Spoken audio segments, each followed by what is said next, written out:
हरगोपालं पूरवनमालं नयनविशालं दुःखहरं वृन्दावनचन्द्रं मानसगन्धं परमानन्दं धरणिधरं वल्लभघनश्यामं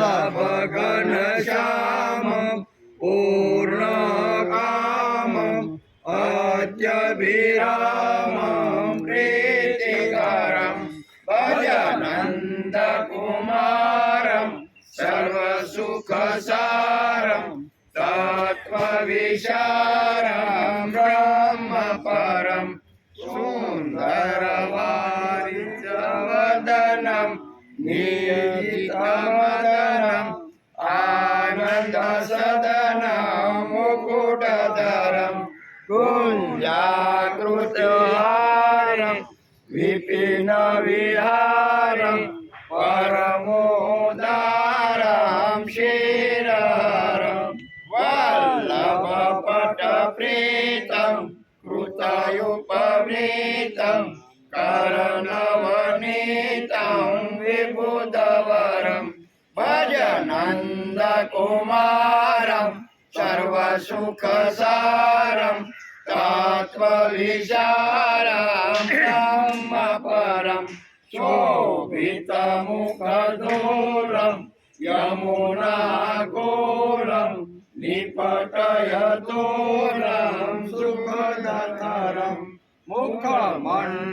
मुखमण्डितरेणु सारितधेनु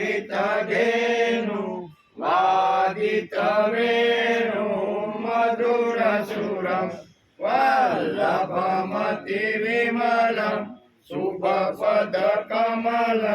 नखरुषियमलं त्रिमिरारं भजनन्दकुमारं सर्वसुखसारं तत्त्वविशारं ब्रह्मपरं शिरमुकुटसुदेशं कंसितकेशं नटवरवेशं कामवरं मायाकृतमनुजम् अलधर अनुजं भारहरं वल्लभव्रजपालं सुभगसुचालं हितमनुकालं भाववरं भजनन्दकुमारं सर्वसुखसारं तत्त्वविशारं ब्रह्मपरं इंदिवरवासं प्रकटसुरासं कुसुमविकासं वंशीधरं रतमन्मथमानं रूपनिदानं कृतकलगानं सीताहरं वल्लभमृदुहासं कुञ्जनिवासं विविधविलासं केलिकरं भजनन्दकुमारं सर्वसुखसारं तत्त्वविचारं ब्रह्मपरम् अतिपरप्रवीणं पालितदीनं भक्तादीनं कर्मकरं मोहनमतिधीरं फणिबलवीरं अतपरवीरं तरलतरं वल्लभव्रजरमणं वारिजवदनं अलधरशमनं शैलधरं भजनन्दकुमारं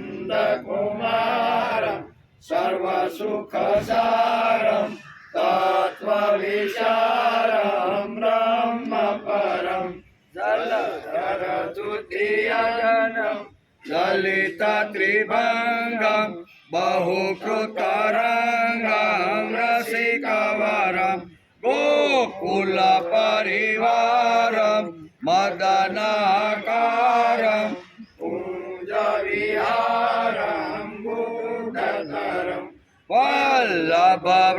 शुभव्रजसन्द्रं सुभगसुसन्दं कृतयानन्दं भ्रान्तिहरं भजनन्दकुमारं सर्वसुखसारं तत्त्वविचारं ब्रह्मपरं वन्दितयुगशरणं पावनकरणं जगदुदाहरणं विमलधरं कालीयशिरगमनं कृतिफणनमनं रातिजयमनं मुदुलतरं वल्लभदुःखहरणं निर्मलशरणं अशरणशरणं मुक्तिकरं भजनन्दकुमारं सर्वसुखसारं तत्त्वविचारं ब्रह्मपरम्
ब्रह्मण्याधाय कर्माणि ब्रह्मण्याधाय कर्माणि संगं त्यक्त्वा करोति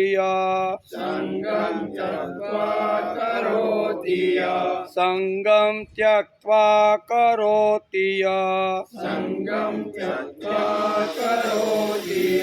ब्रह्मणाधाय कर्माणि संगं त्यक्त्वा करोति ब्रह्मणाधाय कर्माणि संगं त्यक्त्वा करोति लिप्यते न च पापेन लिप्यते न स पापेन पद्मपत्रमिवाम्भसा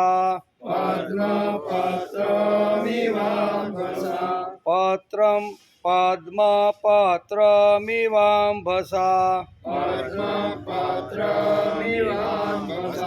लिप्यते न च पापेन पद्मपत्रमिवाम्भसा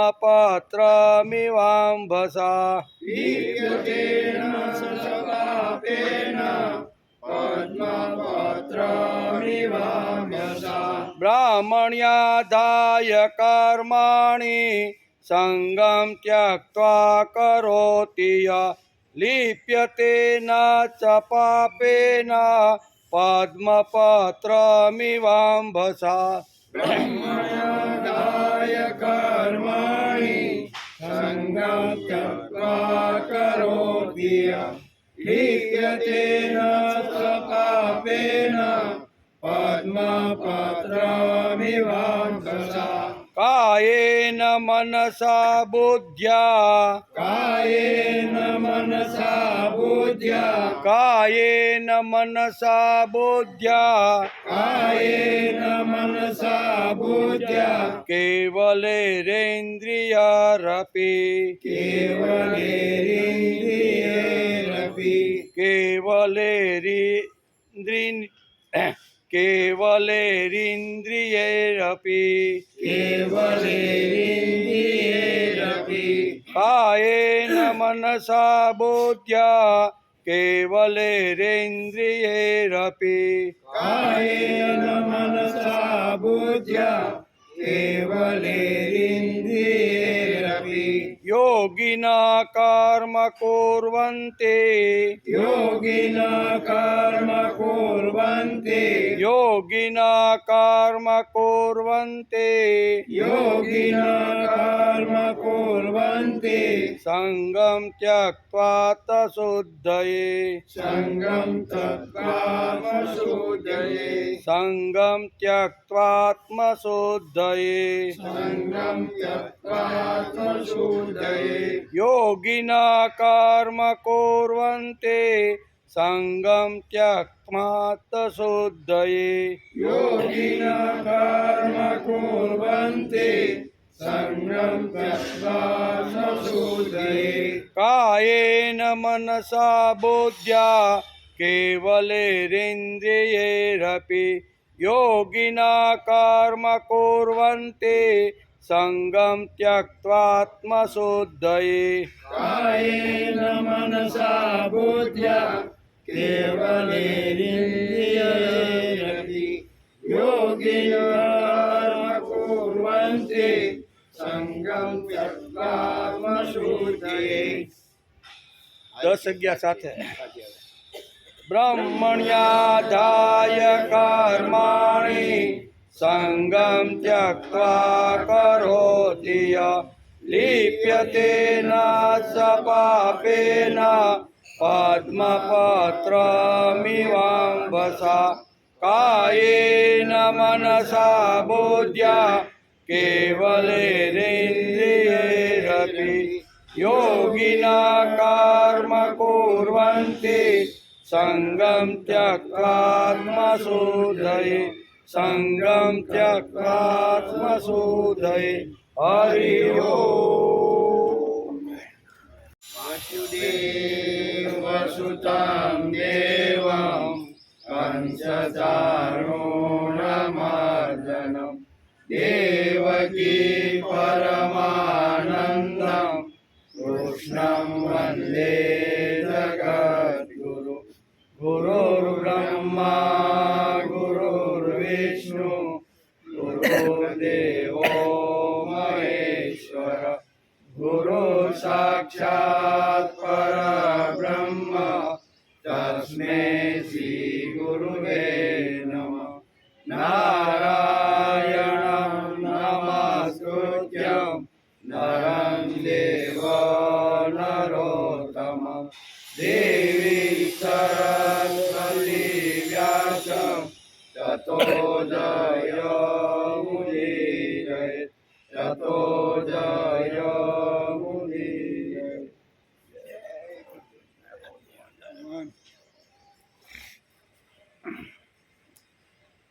ब्रह्मण्याधाय कर्माणि संगं त्यक्त्वा करोति लिप्यते न च पापेन पद्मपत्रमिवाम्भसा ય કર્માણી બ્રહ્મણી આધાય એટલે જે ભક્તિ યોગી બધા કર્મોને પરમાત્મામાં અર્પીને તેમજ સંગમ ત્યક્ત્વા કરોતિ સ એટલે આસક્તિને છોડીને કર્મ કરે છે એ માણસ અંબાસા એટલે જળથી કેવું અંબાસા એટલે જળથી પદ્મપત્રમ ઇવ પાપે ન લિપ્યતે એટલે કે જળથી કમળના પાંદડાની પેઠે પાપથી લેપાયમાન થતો નથી. ભગવાન અહીંયા કમળનું ઉદાહરણ આપી અને અર્જુનને સમજાવવા માગે છે કે આસક્તિ રાખ્યા વગર બધા જ કર્મો ભગવાનની અંદર સમર્પણ કરીને તું યુદ્ધ કરીશ તો તને પાપ લાગશે. આ કીધું ને પાપથી લેપાઈશ નહીં. આ બે વાતો તું તારા જીવનમાં હશે તો તું યુદ્ધ કરી ડોકા કાપીશ, ઘણાને હણી નાખીશ ને તો પણ તને પાપ લાગશે ને. એવો આપણે વિચાર શુક્રવારે કરતા હતા. વિચાર કરતાં કરતાં થોડીક વાતો આ શ્લોકમાં રહી ગઈ હતી, એટલે આજે થોડીક, કારણ કે 3 દિવસ ગયા એટલે ઘણું માથા ઉપરથી વી ગયું હોય ને, બરાબર, તો એને ફરીથી આપણે યાદ કરી લઈએ. થોડુંક બાકી રહ્યું હતું એને ને થોડુંક. શ્રીમદ ભગવદ્ ગીતા ચિંતન શરૂ થયું એનો 265મો દિવસ. શુક્રવારે આપણે અધ્યાય 5 અને 10મા શ્લોકનો વિચાર કરતા હતા, બરાબર ને? એનો જ વિચાર કરતા હતા કે જે ભક્તિ યોગી બધા કર્મોને પરમાત્મામાં અર્પીને તેમજ આસક્તિને છોડીને કર્મ કરે છે એ સાધક જળથી કમળના પાંદડાની પેટે પાપથી લેપાતો નથી. આ બે વાતો ભગવાને આ શ્લોકની અંદર અર્જુનને સમજાવી. એનો આપણો વિચાર ચાલતો હતો. શુક્રવારે આપણે વિચારતા હતા કે જો માણસ થોડીવાર પણ જો નબળો વિચાર મનમાં આવે તો શું થાય. એક નબળો અને ખરાબ વિચાર જો મનમાં આવે તો શું થાય, એનો વિચાર આપણે શુક્રવારે કરતા હતા. અને પ્રથમ અધ્યાયમાં અર્જુનને નબળો વિચાર આવ્યો અને કેવી રીતની સ્થિતિ સર્જાણી એનો આપણે શુક્રવારે કદાચ. નબળો વિચાર કોઈ દી કરવાનો નહીં, ભલે સારો વિચાર કરવાનો, પછી એ જગ્યાએ પહોંચી શકીએ કે ન પહોંચી શકીએ, પ્રયત્ન પછી પણ કદાચ સારો વિચાર કરેલો આપને ફળ ન પણ આપે, પણ વિચાર ક્યારે કોઈ દી નબળો કરવો નહીં. ગીતા બહુ સ્પષ્ટ રીતે સમજાવે છે કે ગીતા કહે છે કે નબળો વિચાર ક્યારેય માણસને કરવો જોઈએ નહીં. અર્જુનને માધ્યમમાં રાખીને ભગવાન આ બધી વાતો આપણે સમજાવે છે. અર્જુનના મનમાં ખિન્નતા આવે છે અને ખિન્નતા આવતા શરીરની આ સ્થિતિ થાય છે. તેનું સંપૂર્ણ શાસ્ત્રીય વર્ણન શ્રીમદ ભગવદ્ ગીતાના પ્રથમ અધ્યાયમાં વેદવ્યાસે લખ્યું. એક નબળો વિચાર જો માણસની અંદર આવી જાય તો શાસ્ત્રકારો કહે છે, શું કહે છે, વેદવ્યાસ જેવા મહાપુરુષ લખે છે કે નબળો વિચાર આવતા અર્જુનના મનની સ્થિતિ કેવી થઈને એ આપણે પ્રથમ અધ્યાયની અંદર અહીંયા ભગવાન સમજાવે છે. એક વખત ખિન્નતા આવી કે તેની અસર શરીર ઉપર થાય. એકવાર નબળો વિચાર આવ્યો, બરોબર, નબળો વિચાર આવે એટલે શરીર ઉપર અસર થયા વગર રહે ને. આપણે આપણા જીવનમાં પણ ઘણીવાર આવી રીતની ઘટનાઓ બનતી હોય. નબળો વિચાર આવ્યો, નબળું મન ચારે તરફ ફરવા લાગ્યું એટલે એ મન પાછું એવું શોધવાની શરૂઆત કરે. જેવો વિચાર આવે ને એવું મન ચારે બાજુ ઘૂમવા લાગે. તેથી શ્રીમદ ભગવદ્ ગીતાનો આજે પ્રથમ અધ્યાય છે, ખૂબ જ મહત્વનો છે. ઘણા લોકો વિદ્વાન પંડિતો એમ કહે છે કે ભગવાને પહેલો અધ્યાય લખીને ખોટું કર્યું, એના કરતાં બીજા અધ્યાયના 11મા શ્લોકથી સીધું તત્વજ્ઞાન આપવાની શરૂઆત કરી હોત તો. આવું ઘણા લોકો કહે, પણ જે વ્યાસે લખ્યું છે અથવા વ્યાસે સમાજના અંતિમ માણસ સુધી જે ગીતાને લઈ જવાની છે ને, એટલે એને પહેલાં ઇતિહાસ તો કહેવો જ પડે કે જે આપણે જે શાસ્ત્રનો, જે તત્વજ્ઞાનનો, જે ગીતાનો અભ્યાસ કરી છે એનું આવી રીતનું એનો આખો ઇતિહાસ કેવો છે, એ ક્યાંથી ગીતા સર્જાણી, તો એ ઇતિહાસ તો સમજવો પડે. ગીતા કાંઈ પરબારી ઊભી થઈ ગઈ છે કે હાલ અર્જુન હોલમાં ભગવાને બરોબર વ્યાસપીઠ બનાવીને ભગવાનને કે બેસી જાઓ અને હું સામે બેઠો છું ને ગીતાનો ઉપદેશ આપો, એવી વાત છે? એવી વાત નથી. આ તો જ્યારે અગવડ ઊભી થાય, મનની અંદર સંશય નિર્માણ થયો, મનની અંદર આવી રીતનો જ્યારે મોહ ઉત્પન્ન થયો ને ત્યારે જ ભગવાને આ બધી વાતો કહેવાની શરૂઆત કરી. એનો વિચાર આપણે ચાલતો રહેલો છે. ખિન્નતા આવી કે તેની અસર શરીર ઉપર થાય છે. ખિન્નતા આવી કે શુકન અપશુકન દેખાવા લાગે. પહેલા અધ્યાયની અંદર અર્જુને શુકન ને અપશુકન, શુકન તો દેખાણા જ નહીં કારણ કે નબળો વિચાર હતો ને, એટલે બધા અપશુકન એવા 2 શ્લોકો બીજા પહેલા અધ્યાયની અંદર લખ્યા. અપશુકન કેવી રીતના હોય છે ને એનું વર્ણન આપણે પ્રથમ અધ્યાયનો અભ્યાસ કરતા હતા ત્યારે આ બધું જોયું હતું, બરાબર. પણ કદાચ 1.5-2 વર્ષ થઈ ગયા એટલે માથા ઉપરથી કદાચ વહી ગયું હોય. હા, બરાબર. એટલે એને શુકન અને અપશુકન આવી રીતનો એકવાર ખિન્નતા આવે એટલે માણસને અપશુકન દેખાવા લાગે. આનું કારણ પ્રથમ અધ્યાયમાં વર્ણન વેદવ્યાસે કર્યું છે, બરાબર ને. નબળો વિચાર આવે અથવા નબળું જો શરીર ઉપર ખિન્નતા આવે ને તો માણસની અંદર આવી રીતનું થાય.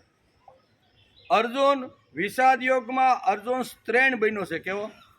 સ્ત્રેણ એટલે સ્ત્રી. સ્ત્રીના જે ગુણો હોય ને એ ગુણો યુદ્ધના મેદાનની અંદર અર્જુનની અંદર ઘૂસી ગયા.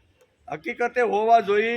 શૌર્ય છે, તેજ છે, પરાક્રમ છે, બરાબર, વિજિગીષુ જીવનમાં આવા ગુણો પુરુષની અંદર અથવા ક્ષત્રિયની અંદર લડતી વખતે હોવા જોઈએ. પણ વેદવ્યાસ લખે છે કે પ્રથમ અધ્યાયની અંદર અર્જુન જ્યારે યુદ્ધની ભૂમિ ઉપર આવીને ઊભો રહ્યો ત્યારે સ્ત્રેણ એટલે સ્ત્રીના ગુણો બધા આવવા અને સ્ત્રીની ભાષા અર્જુન ભગવાનની સામે બોલવા લાગ્યો. જે અર્જુન જે ક્ષત્રિયને શોભે નહીં ને એવી બધી ભાષા પ્રથમ અધ્યાયની અંદર વેદવ્યાસે વર્ણવી છે. તેથી અર્જુન વિષાદ યોગમાં અર્જુન સ્ત્રેણ બન્યો છે. આની પછવાડે બીજા પણ કારણો છે. અર્જુનમાં કારુણ્ય વૃત્તિ શા માટે આવી તેના ઘણા બધા કારણો મહાભારતની અંદર વેદવ્યાસે લખ્યા છે. એ પાસો શા માટે પડ્યો, આવી રીતનો મોહ ઉત્પન્ન શા માટે થયો, હવે મારે લડવું નથી એમ કરીને શા માટે પાછલી બેઠક ઉપર બેસી ગયો ને, એના વેદવ્યાસે ઘણા બધા કારણો, જેની ઘરે મહાભારત હોય ને એ મહાભારત વાંચી લેજો. મહાભારતની અંદર આ પ્રસંગો બધા લખ્યા છે કે અર્જુન પાછો શા માટે પડ્યો, અર્જુનની અંદર સ્ત્રીના ગુણો શા માટે આવ્યા. વેદવ્યાસ તો ઘણા બધા કારણો બતાવે છે, પણ એ બધા કારણો લેવા જાવ તો આપણો ગીતાનો શ્લોક આઈને રહી જાય, બરાબર. અને આપણે આ થોડોક વિચાર કરી લઈએ કે ભાઈ સ્ત્રેણના ગુણો કેવી રીતે આવ્યા. તો મહાભારતમાં વેદવ્યાસ લખે છે પહેલાં એક તો અજ્ઞાતવાસ, 1 વર્ષનો જે અજ્ઞાતવાસ હતો ને એની અંદર સ્ત્રીના કપડાં પહેરી અને ઉત્તરાને નૃત્ય શીખવાડતા હતા. એટલે 1 વર્ષ સુધી કોઈ પણ માણસ સ્ત્રીના કપડાં પહેરે એટલે સ્ત્રીના ગુણ આવે ને સ્ત્રીના કપડાં, સ્ત્રીની ભાષા, સ્ત્રીના જીવન જીવવા લાગે ને એટલે ન હોય તો એ ગુણો અંદર પ્રવેશ કરી જાય. ચાલે પહેલું કારણ આ. બીજા ઘણા બધા અર્જુન પાછો પડ્યો ને એના તો વ્યાસે ઘણા બધા કારણો અહીંયા મહાભારતમાં લખ્યા છે. પણ એક કારણ આ, એ પાછો પડ્યો અજ્ઞાતવાસ, વિરાટ નગરીની અંદર સ્ત્રીના કપડાં પહેરી અને હાથમાં ઢોલકી લઈ અને ઉત્તરાને આવી રીતનું નૃત્ય અને સંગીત શીખવાનું. એટલે સ્ત્રી જેવા બધા જ ગુણો હતા ને એ યુદ્ધના કુરુક્ષેત્રના મેદાનમાં જાગૃત થયા. કેવા? એક કારણ આ. બીજું કારણ આ કહે છે કે જે વખતે ધૃતરાષ્ટ્રને લાગ્યું કે હવે યુદ્ધ તો નક્કી જ થઈ ગયું છે, પણ હવે છેલ્લો પાસો ફેંકું બંધ રહી જાય તો મારી હસ્તિનાપુર અને મારી જે આ 2 નગરીઓ છે ને એ બરાબર સુરક્ષિત રહી જાય. જો યુદ્ધ વગર જ જો પાંડવો જો માની જતા હોય ને તો હજી એક દાવ ખેલી લઉં. કોણ કહે છે? ધૃતરાષ્ટ્ર. એક દાવ ખેલી લઉં ને એ જો એમાં સફળ થઈ જાવ ને તો આપણું કામ પૂરું. કયો દાવ ફેંક્યો એણે? સારા સુંદર વાક્યો લખી અને અહીંયા સંજયને અહીંયા વિરાટ નગરીની અંદર જ્યાં ઉપલવ સાવણી હતી ને ત્યાં સંદેશો લઈને મોકલે.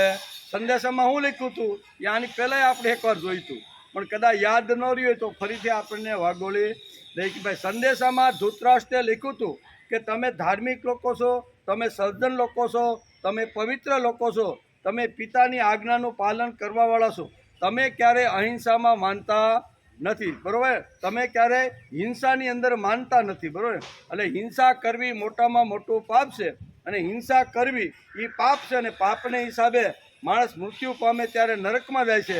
એટલે તમારા જેવા પાંડવોને નરકમાં જવું યોગ્ય નથી. તેથી યુદ્ધ કર્યા વગર અથવા આવી રીતનું કર્યા વગર જો તમે હાથમાં કમંડળ લઈ અને જો હિમાલયમાં જાશો ને તો ત્યાં તમારું જીવન બધું પૂરું કરો, ભગવાનનું સ્મરણ કરો. આવો એક સંદેશો કોણે મોકલો? ધૃતરાષ્ટ્રે. તમે સાત્વિક છો, સજ્જન છો, પ્રામાણિક છો, જેટલા ગુણ લખવાના હતા ને એ મહાભારતમાં વેદવ્યાસે લખ્યા છે. ઘેરે હોય તો જઈને વાંચી લે કે આટલો સંદેશો એણે મોકલ્યો અને એ સંદેશો એણે સાંભળ્યો કે પાંડવોએ તો સાંભળ્યો, થોડોક યુધિષ્ઠિર ઉપર થોડીક અસર થઈ અને અર્જુન ઉપર પણ થોડીક અસર થઈ. એટલે કે વાત તો સાચી છે કાકાની.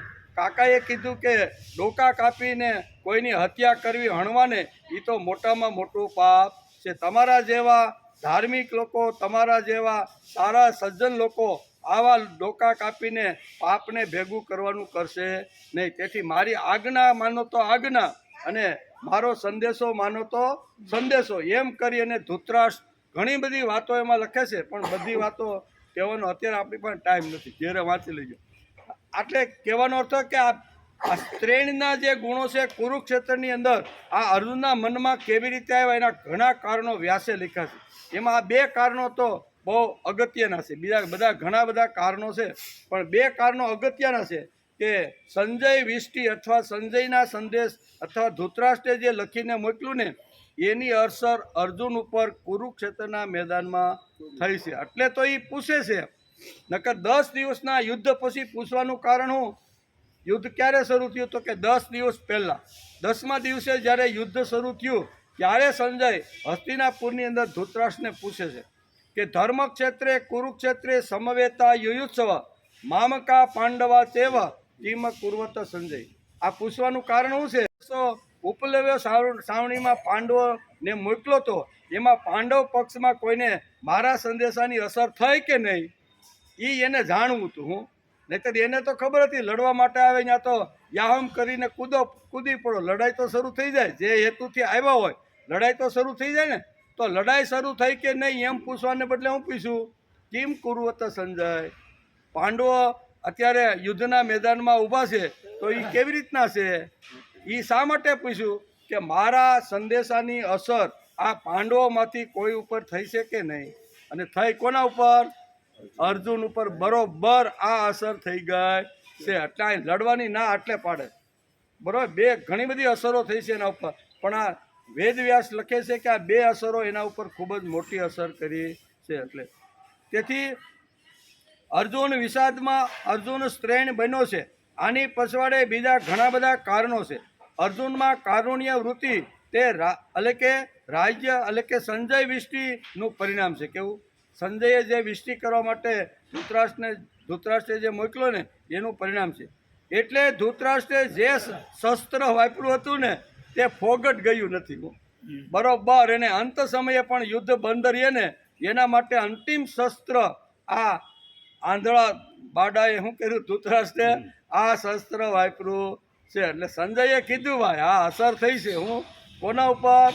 તો કે અર્જુન ઉપર બરોબરની અસર થઈ છે. અર્જુન લડવા માગતો નથી અને પાછલી બેઠક ઉપર બેસીને ધ્રુજારી ઉત્પન્ન થઈ ગયો હોય ને એવો થઈને બેસી ગયો. એટલે ધૃતરાષ્ટ્રને આ જાણવું હતું કે મારા સંદેશાની અસર આ પાંડવોમાં કોઈના ઉપર થઈ છે. એટલે ધૃતરાષ્ટ્રે જે શસ્ત્ર વાપર્યું હતું તે ફોગટ ગયું નથી. સંજય વિષ્ટિ એટલે ઉચ્ચ તત્વજ્ઞાન કહીને પાંડવોને ખસેડવાના હતા. કોઈ પણ રીતે યુદ્ધમાંથી પાંડવોને ખસેડી અને એને વનની અંદર પાછા હિમાલયમાં તપસ્યા કરવા માટે મોકલવાના હતા. આ હેતુથી એણે આ બધા અંતિમ શસ્ત્ર જેણે વાપરવાનો પ્રયત્ન કર્યો છે.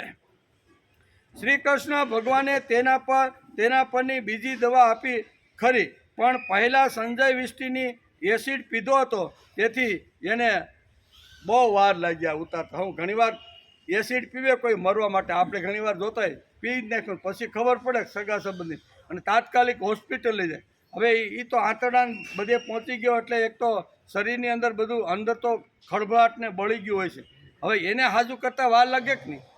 થોડો ઘણો કાંઈ બીજી પીધું હોય તો એને તો ડૉક્ટર તાત્કાલિક ઉલટી કરાવીને કે ગમે એમ કરીને કઢાવી નાખે. પણ એસી છે આંતરડા સુધીને નખ સુધી પ્રસરી ગયો હોય, હવે એને જો બહાર કાઢવાનો હોય તો 2-5 દિને અઠવાડિયું 15 દી લાગે. ધીમે ધીમે હળવે એને કોઈ પણ ટ્રીટમેન્ટ કરતાં લાગે કે નહીં?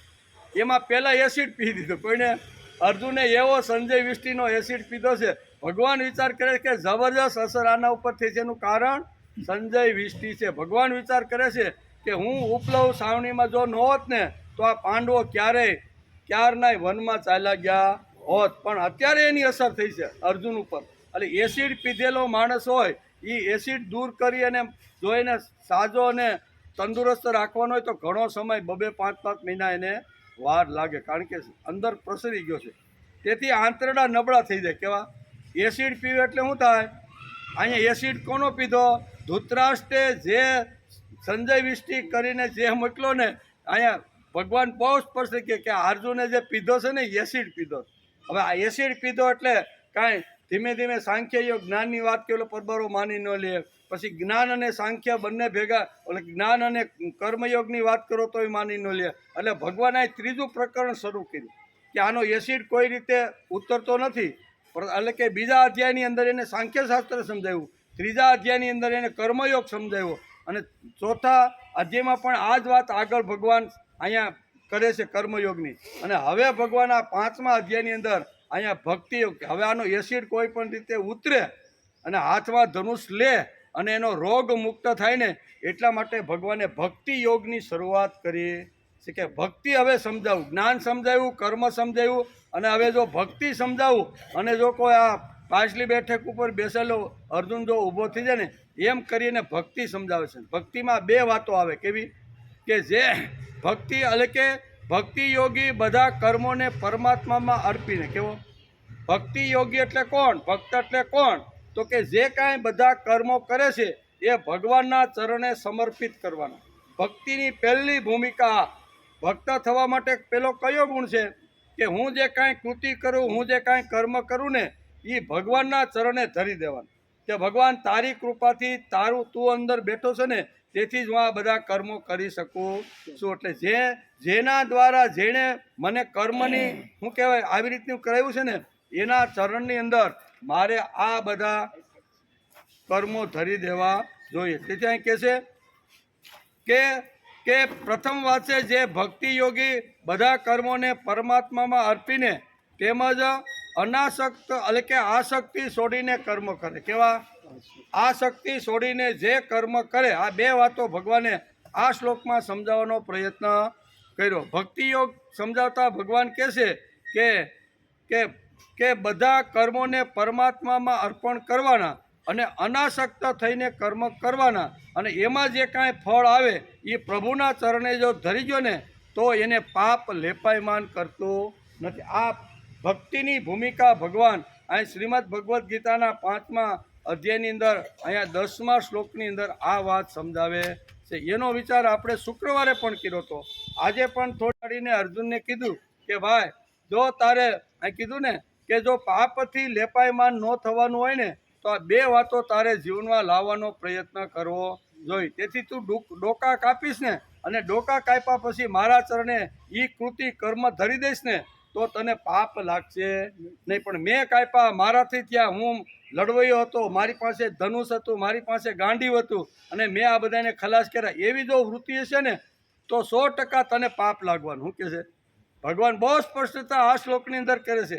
મેં કર્યું છે, મારાથી થયું છે, હું ન હોતો આ ભાઈનો સંબંધ ન થાત, હું તો વચ્ચે રહ્યો ને એટલે આ ભાઈનો સંબંધ, એ હુંનું વાજુ જ્યારે બંધ થાય ને અને પછી જે કાંઈ કર્મ કરે છે પ્રભુને અર્પણ કરે તો એને પાપ લાગતું, એમ ભગવાન સ્પષ્ટ આ શ્લોકની અંદર કહે છે.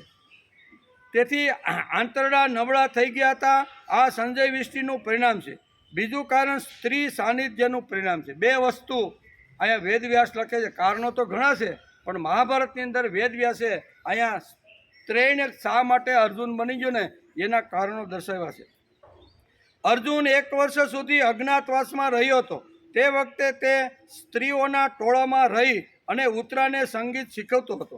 માનસશાસ્ત્રીની દ્રષ્ટિથી તેની અસર તેના મન, બુદ્ધિ અને શરીર ઉપર થઈ છે એમ આ ભગવાન સ્પષ્ટ સમજી ગયા છે કે આ એક યોદ્ધો છે, હજારો લોકોને એકલા હાથે જે મારી શકે છે એવો આ હું ભેગો છું, છતાં આના ગાત્રો હુકામાં ઢીલા થયા. તો એનું કારણ આ 1 વર્ષ સુધી અજ્ઞાતવાસની અંદર સ્ત્રીઓના ટોળામાં રહેવાનું, એટલે સ્ત્રીના જે કાંઈ ગુણો હતા ને એ આ અર્જુનની અંદર આવી ગયા હતા.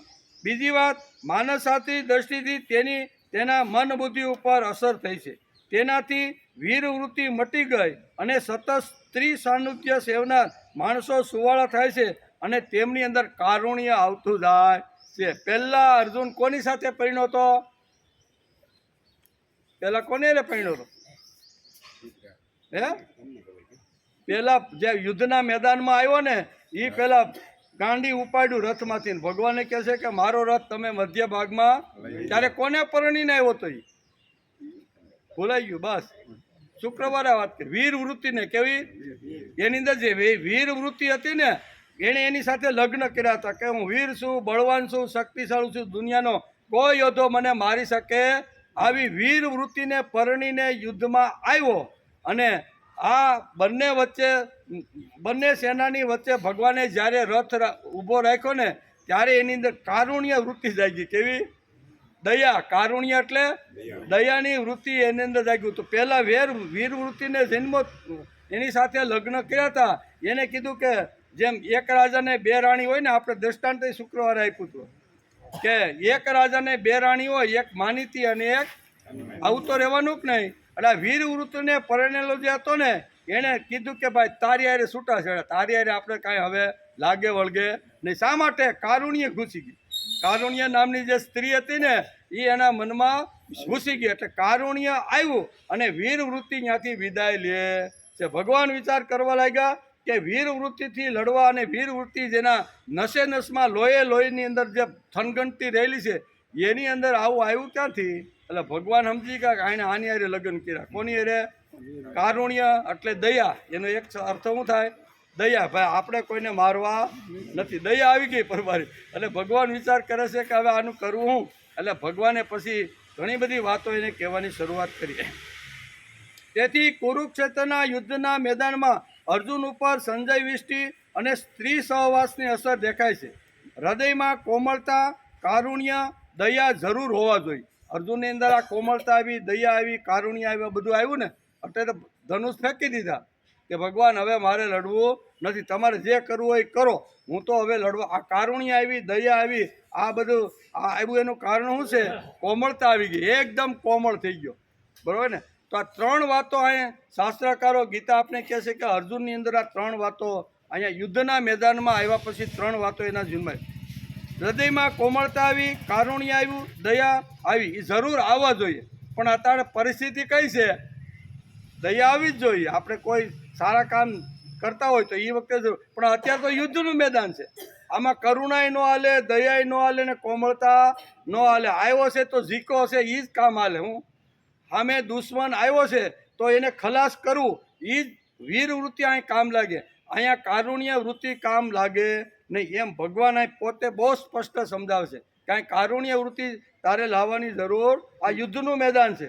કોઈ જગ્યાએ તું કદાચ નદીએ જતો હોય અને કોઈ એમાં કોઈ આવી રીતે હિંસા કરતો હોય, ત્યાં તું દયા કરી, વાત જુદી છે. કોઈ ખેતરની અંદર કોઈ પારઘી આવી અને કોઈ આવી રીતે હિંસા કરતો હોય ને, ત્યાં તને દયા આવે, કારુણ્ય આવે, એ બધું સમજી શકાય એવું છે. પણ આ તો યુદ્ધનું મેદાન છે. યુદ્ધના મેદાનમાં કારુણ્ય ચાલે નહીં, કોમળતા ચાલે નહીં, દયા હાલે નહીં. આટલી બધી ઘણી બધી વિષ્ટિ, ઘણી બધી બેઠકો, ઘણી બધી સમજણ માટે યુદ્ધ ન થાય એના માટે કેટલી બધી બેઠકો કરી ભાઈ, ખૂબ બેઠકો કરી. ખૂબ છેલ્લે તો મેં એમ કૌરવને કહી દીધું કે ભાઈ 5 ગામડા જો તમે આપશો ને તો પાંડવોને સ્વીકારશે, અને 5 ગામડામાં એ રોટલો ખાઈને મજા કરશે. તો ઓલો કે હોય ની બુટ્ટી આટલી હદે તો પહોંચી ગયું, અને હવે તું એમ કહેશો કે મારે લડવું નથી? આટલી બધી વિષ્ટિઓ, આટલી બધી સમજાવટ કરવા છતાં, બેઠકો કરવા છતાં અહીંયા સામેનો પક્ષએ કોઈ પણ પ્રકારનો આવી રીતનો સપોર્ટ આપ્યો નથી. એટલે એને યુદ્ધ જોતું હતું તો તું ભાગશો શા માટે? એમ કરી અને અંદર આવેલી કારુણ્ય વૃત્તિને ભગાડવા માટે ભગવાન અહીં શ્રીમદ ભગવદ્ ગીતાના 5મા અધ્યાયની અંદર અહીંયા 10મા એટલે કે અહીં 6 શ્લોકની અંદર આપણે જોયું કે 6 શ્લોકની અંદર ભગવાન આ કારુણ્ય વૃત્તિ ભગાડવા માટે ભગવાન પ્રયત્ન કરે. અને એમાં એને અહીંયા ભક્તિ યોગ સમજાવે છે. ભક્તિથી કરવાનું જે કંઈ કામ કરીને એમાં ભક્તિના 2 ટીપા નાખી દેવાના જોઈએ.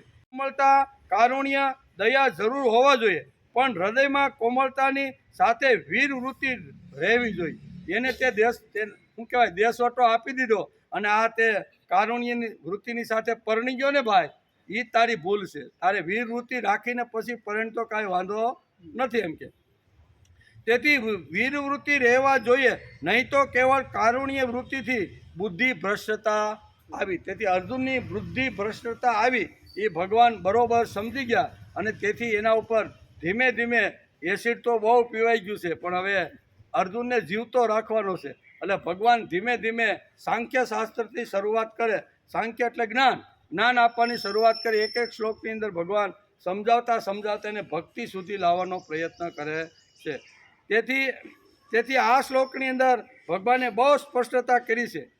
બ્રહ્મણ્યાધાય કર્માણિ સંગમ ત્યક્ત્વા કરોતિ લિપ્યતે ન ચ પાપેન પદ્મપત્ર વિવાંભસે પદ્મપત્ર વિમાંભસે, એને પદ્મપત્ર એટલે કે કમળના પાનને જેમ પાણી સ્પર્શ કરી શકતું નથી, એમ જો તું નિષ્કામ કર્મયોગ કરી અને કોઈના ડૂકા ઉડાડીશ અથવા જે કર્મ કરે એ મને સમર્પિત કરી અથવા અનાસક્ત ભાવ રાખીને જો તું કર્મ કરીશ ને તો તું પાપથી લેપાય ને, એવું ભગવાન આ શ્લોકની અંદર સમજાવે છે.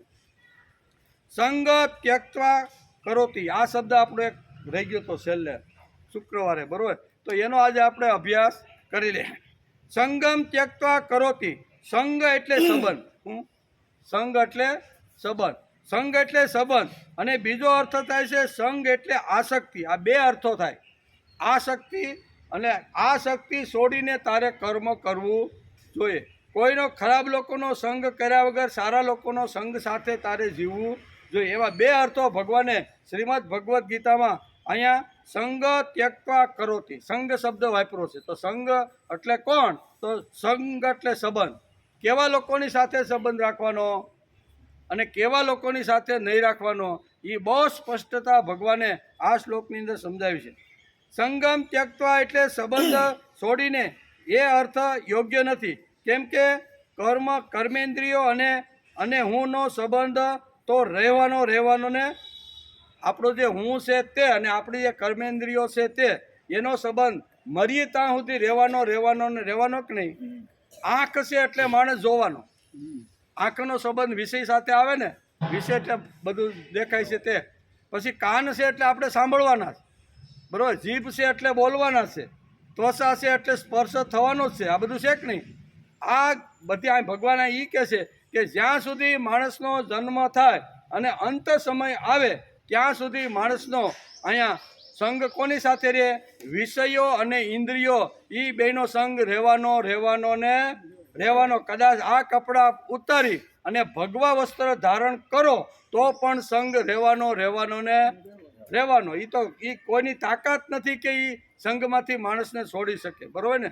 બરોબર. તો કહેવાનો અર્થ કે સંગ ત્યક્ત્વા કરોતિય, આવું ભગવાને આ શ્લોકની અંદર વાપર્યું છે. તેથી સંગ ત્યક્તા એટલે આસક્તિ છોડી કે કર્મ આ બરાબર છે. એમ કે સામાન્ય રીતે ફલાશક્તિ ન રાખતા માણસ કર્મ કરે એ અપેક્ષિત છે. ફલાશક્તા ન રાખતા એકાદ કર્મ દિવસમાં એવું કરવું છે કે આમાંથી મને કાંઈ મળવાનો.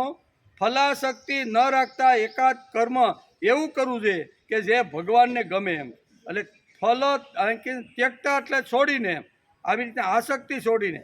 સંગ ત્યક્ત્વા નામ ફલ સંગા ત્યક્ત્વા, આવો અર્થ કંઈ બંધ બેસતો નથી. કર્મ કરતી વખતે ફલાશક્તિ થાય તો પણ કર્તવ્ય શક્તિ રહે, કર્માશક્તિ રહે.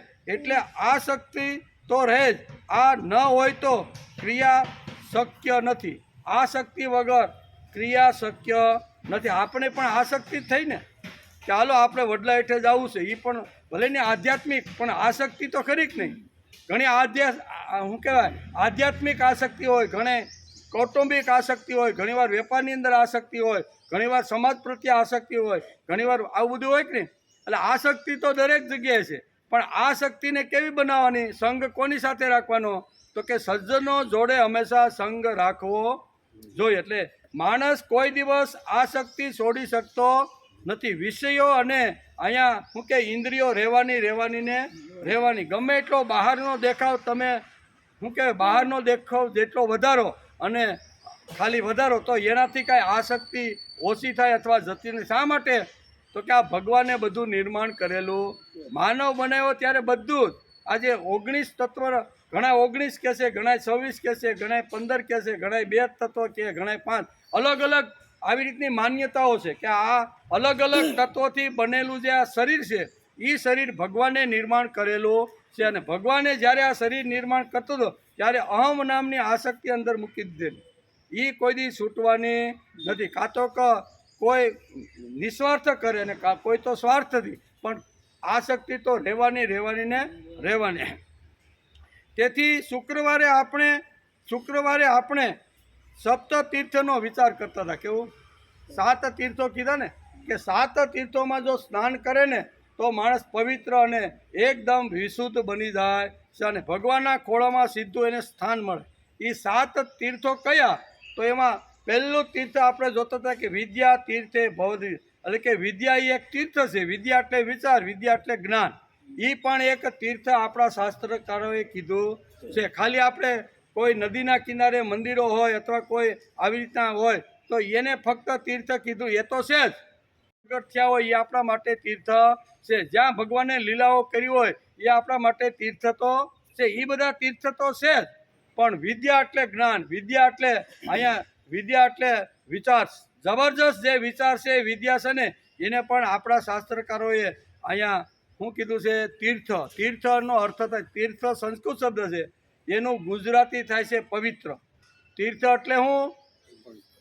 આ બધા શબ્દ છે. આપણે હમણાં પૂછ્યું ને તો કે ખબર 2 પત્ની કઈ તો ભૂલાઈ ગઈ શુક્ર. તો હવે આવતીકાલે પૂછું ભાઈ તીર્થ એટલે શું?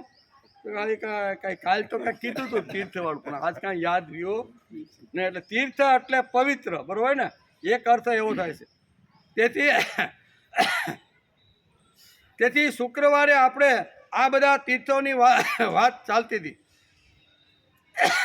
આપણે સપ્તતીર્થનો વિચાર શુક્રવારે કર્યો. તેમાં વિદ્યા તીર્થ, સત્ય તીર્થ, ગંગા તીર્થ, 3 તીર્થોનો આપણે વિચાર કરીએ. ગંગા તીર્થ, ગંગાનો અર્થ થાય ગમ્યતે પ્રાપ્યતે ભગવત એન સા પદા. જો આપણે શાસ્ત્ર ખોલી અને ગંગા ડિક્શનરીમાંથી સંસ્કૃત શબ્દની ડિક્શનરી હોય એમાં ગંગા શબ્દ કાઢી અને એનો જો ગુજરાતી અર્થ કરીએ તો એનો થાય ગમ્યતે પ્રાપ્યતે ઇતિ ગંગા. એટલે ગમ્યતે પ્રાપ્યતે, જે મને 24 કલાક મારા શરીરની અંદર મારી જીભ ઉપર જે ભગવાન અભિષેક કરાવે છે ને, એનું નામ છે ગંગા. ગંગા એટલે કઈ? સ્થૂળ ગંગા તો છે જ, કાશીમાં પણ છે અને હરિદ્વારમાં, એ આપણી સ્થૂળ ગંગા છે. પણ ભગવાનની ગંગા કઈ છે? તો કે ગમ્યતે પ્રાપ્યતે ભગવત પદ એન સા ગંગા. આ ભગવાનની ગંગા કઈ? 24 કલાક મારી જીભ ઉપર ભગવાન અભિષેક કરતો રહેલો છે. આપણે તો શ્રાવણ મહિનામાં જાય ક્યાં અભિષેક કરો શિવજી, પણ અહીં તો 24 કલાક દિવસ અને રાત, મહિનો નહીં ને દિવસે, કેવા ક્ષણે ક્ષણ ઉપર ભગવાન 24 કલાક મારી જીભ ઉપર અભિષેક કરે કે નહીં? આ કોણ કરે છે? આપણે કરીએ છીએ. પાણી વારંવાર જીભ ઉપર રડી, પણ છતાંય પાણી છૂટે કે નહીં? એ પાણી છૂટે છે અંદરથી જીભની અંદર. આવી રીતના કે પ્રેમનો પ્રવાહ ભગવાનનો છે, એ 24 કલાક આપણી જીભ ઉપર ભગવાન ન કહેતા ન બોલાવતા અભિષેક કરે છે. એની વાત અહીંયા ગમ્યતે પ્રાપ્યતે ભગવત પદ એન સા ગંગા. આ ગંગાનું તીર્થ છે. આ પણ મોટામાં મોટું તીર્થ છે. એનો વિચાર આપણે ચાલે છે. તેથી ગમ્યતે પ્રાપ્યતે ભગવત પદ એન સા ગંગા એટલે જીવનમાં ચાલતો રહેતો ભગવાનનો પ્રેમ પ્રવાહ. કોઈ પણ ક્ષણ આંખ પલકવી છે, શ્વાસોશ્વાસ લેવા છે, ખાધું પચાવે છે, જીભ ઉપર અભિષેક થાય છે. આ બધું શું છે? એ ભગવાનનો પ્રેમ પ્રવાહ આપણા 24 કલાક આપણા શરીરમાં ન કહેતા ન બોલાવતા ભગવાન 24 કલાક મારા શરીરની ઇન્દ્રિયોને બધાને સંભાળતો રહેલો છે. એને ગંગાનો પ્રવાહ કહેવામાં આવે છે. બીજી વાત છે, આપણે ભગવાનના પ્રેમ પ્રવાહ નીચે 24 કલાક નાતા રહેલા છે. આ ભગવાનનો હોઈ જાય તો પણ આપણી જીભ ભીની રહે કે નહીં? રહે જ છે. આપણે અત્યારે બોલી છીએ તો બધાના મોઢામાં પાણી આવ્યું છે કે નહીં? જીભ અને ન ખબર પડતા એ બધું 24 કલાક આપણા શરીરમાં જે શક્તિ કામ કરે છે ને, એને કહેશે જીવનની અંદર 2 પ્રેમ પ્રવાહો ચાલે છે. એક પ્રભુનો પ્રેમ પ્રવાહ અને બીજો વાસનાનો, કામનો. કેવો? કામનાનો. 2 પ્રવાહ આપણા જીવનમાં સતત ચાલતા. મારું જીવન કામને માટે કે મારું જીવન રામને માટે? મારું જીવન શ્યામને માટે કે મારી સુંદરતા માટે? આ બધા પ્રવાહો જીવનમાં આપણા સતત ચાલતા રહેલા છે. જીવનમાં 2 પ્રવાહ, એક કામનો અને એક રામનો. કેવો? એક કામનો અને એક રામનો. એક વાસુદેવનો અને બીજો પ્રવાહ છે વાસનાનો. આ પ્રવાહ 24 કલાક આપણા જીવનમાં હાલે કે નહીં? આ આપણે ઘણીવાર થાય કે વડલાઈઠે જવું કે ન જવું, બરાબર ને? એ લાકડી હાથમાં 8 વાગે લીધી અને માથે ટોપી કે ફેટો વેટો બાંધીને આપણે નીકળીએ ત્યારે પહેલો વિચાર આવે છે કે મારું જીવન કામને માટે છે કે રામના માટે? રામના માટે હોય તો કોઈ પણ વ્યવસ્થા કરીને આપણે વડલા હેઠે જઈ અને આપણે શાંતિથી બેસી, અને કામને માટે હોય તો હાલો ને કાંઈ નહીં, આ મારુતિ ચોકમાં કે મહાદેવ ચોકમાં બાકડા પીડા છે ને, એ આપણા સારું આ સરકારે મૂક્યા છે, બરાબર, વડલા હેઠે. ત્યાં જઈને બેહીને 12-1 વાગી જાય કે ને આપણો એ કામનો પ્રવાહ છે. પણ આપણે કોઈ સારા સત્સંગમાં ગયા અહીંયા નહીં પણ કોઈ પણ સારી જગ્યાએ સારો ગયા હોય તો એ રામનો ને કૃષ્ણનો પ્રેમનો પ્રવાહ છે. 24 કલાક ભગવાન જે મારા અંદર રહીને પ્રેમનો પ્રવાહ જે વહે છે ને એના માટે થોડું ઘણું માણસે પ્રયત્ન કરવો છે. જ્ઞાની પુરુષો, વિદ્યાવાન પુરુષો એટલે વિદ્યા તીર્થમાં સ્નાન કરીને પવિત્ર થાય છે. સાધકો સત્ય, હવે 7 તીર્થોને આપણે સમજી લઈએ ટૂંકમાં, બહુ લાંબુ છે પણ આપણે લાંબે બહુ જાતા નથી. લાંબુ જવું હોય તો 6 દિવસ થાય હજી આના. કેટલા? 6 દિવસ દાદાએ ખાલી આ વિદ્યા તીર્થ જગત વિભૂતો આમ કરીને 7 તીર્થોની જે પાંડુરંગ શાસ્ત્રીએ જે વાત કરીને એના ઉપર 6 પ્રવચનો કર્યા. કેટલા? 6 કલાક સુધી ખાલી આ એક શ્લોક ઉપર દાદાએ આ શ્લોક ઉપર આ 10મા શ્લોક ઉપર દાદાએ પ્રવચન કર્યા છે. પણ આપણે તો ધીમે ધીમે આગળ જવાનું, નહીં તો પછી 1000 દિવસે આપણી ગીતા પૂરી થાય નહીં. એટલે અહીંયા આપણે સમજી લઈએ કે ભાઈ 7 તીર્થો કયા છે. તો કે જ્ઞાની પુરુષો માટે વિદ્યાતીર્થ કેવા? સમાજમાં અલગ અલગ પ્રકારના લોકો રહે છે. જ્ઞાની પુરુષો માટે વિદ્યાતીર્થ છે. પછી એમાં સ્નાન કરીને પવિત્ર થઈ જાય. વિદ્યાતીર્થમાં જ્ઞાની પુરુષ સ્નાન કરીને એ પવિત્ર થઈ જાય છે. સાધકો સત્ય તીર્થે, સત્યનું આચરણ કરી અને સાધક જે છે ને એ જીવનમાં સત્યને લાવીને પવિત્ર થઈ જાય. આ તીર્થ છે, સત્ય એ તીર્થ છે. સત્યમાં જો સ્નાન કરે ને તો એ પવિત્ર થઈ જાય. એટલે કે સત્ય તીર્થમાં સ્નાન કરીને પવિત્ર થવાય છે. અને મલિન ગંગા તીર્થે, ગંગામાં સ્નાન કરીને જે આપણા શરીરથી જે પાપ થયા હોય ને એ શારીરિક જે કાંઈ કાયન શબ્દ છે. કેવો?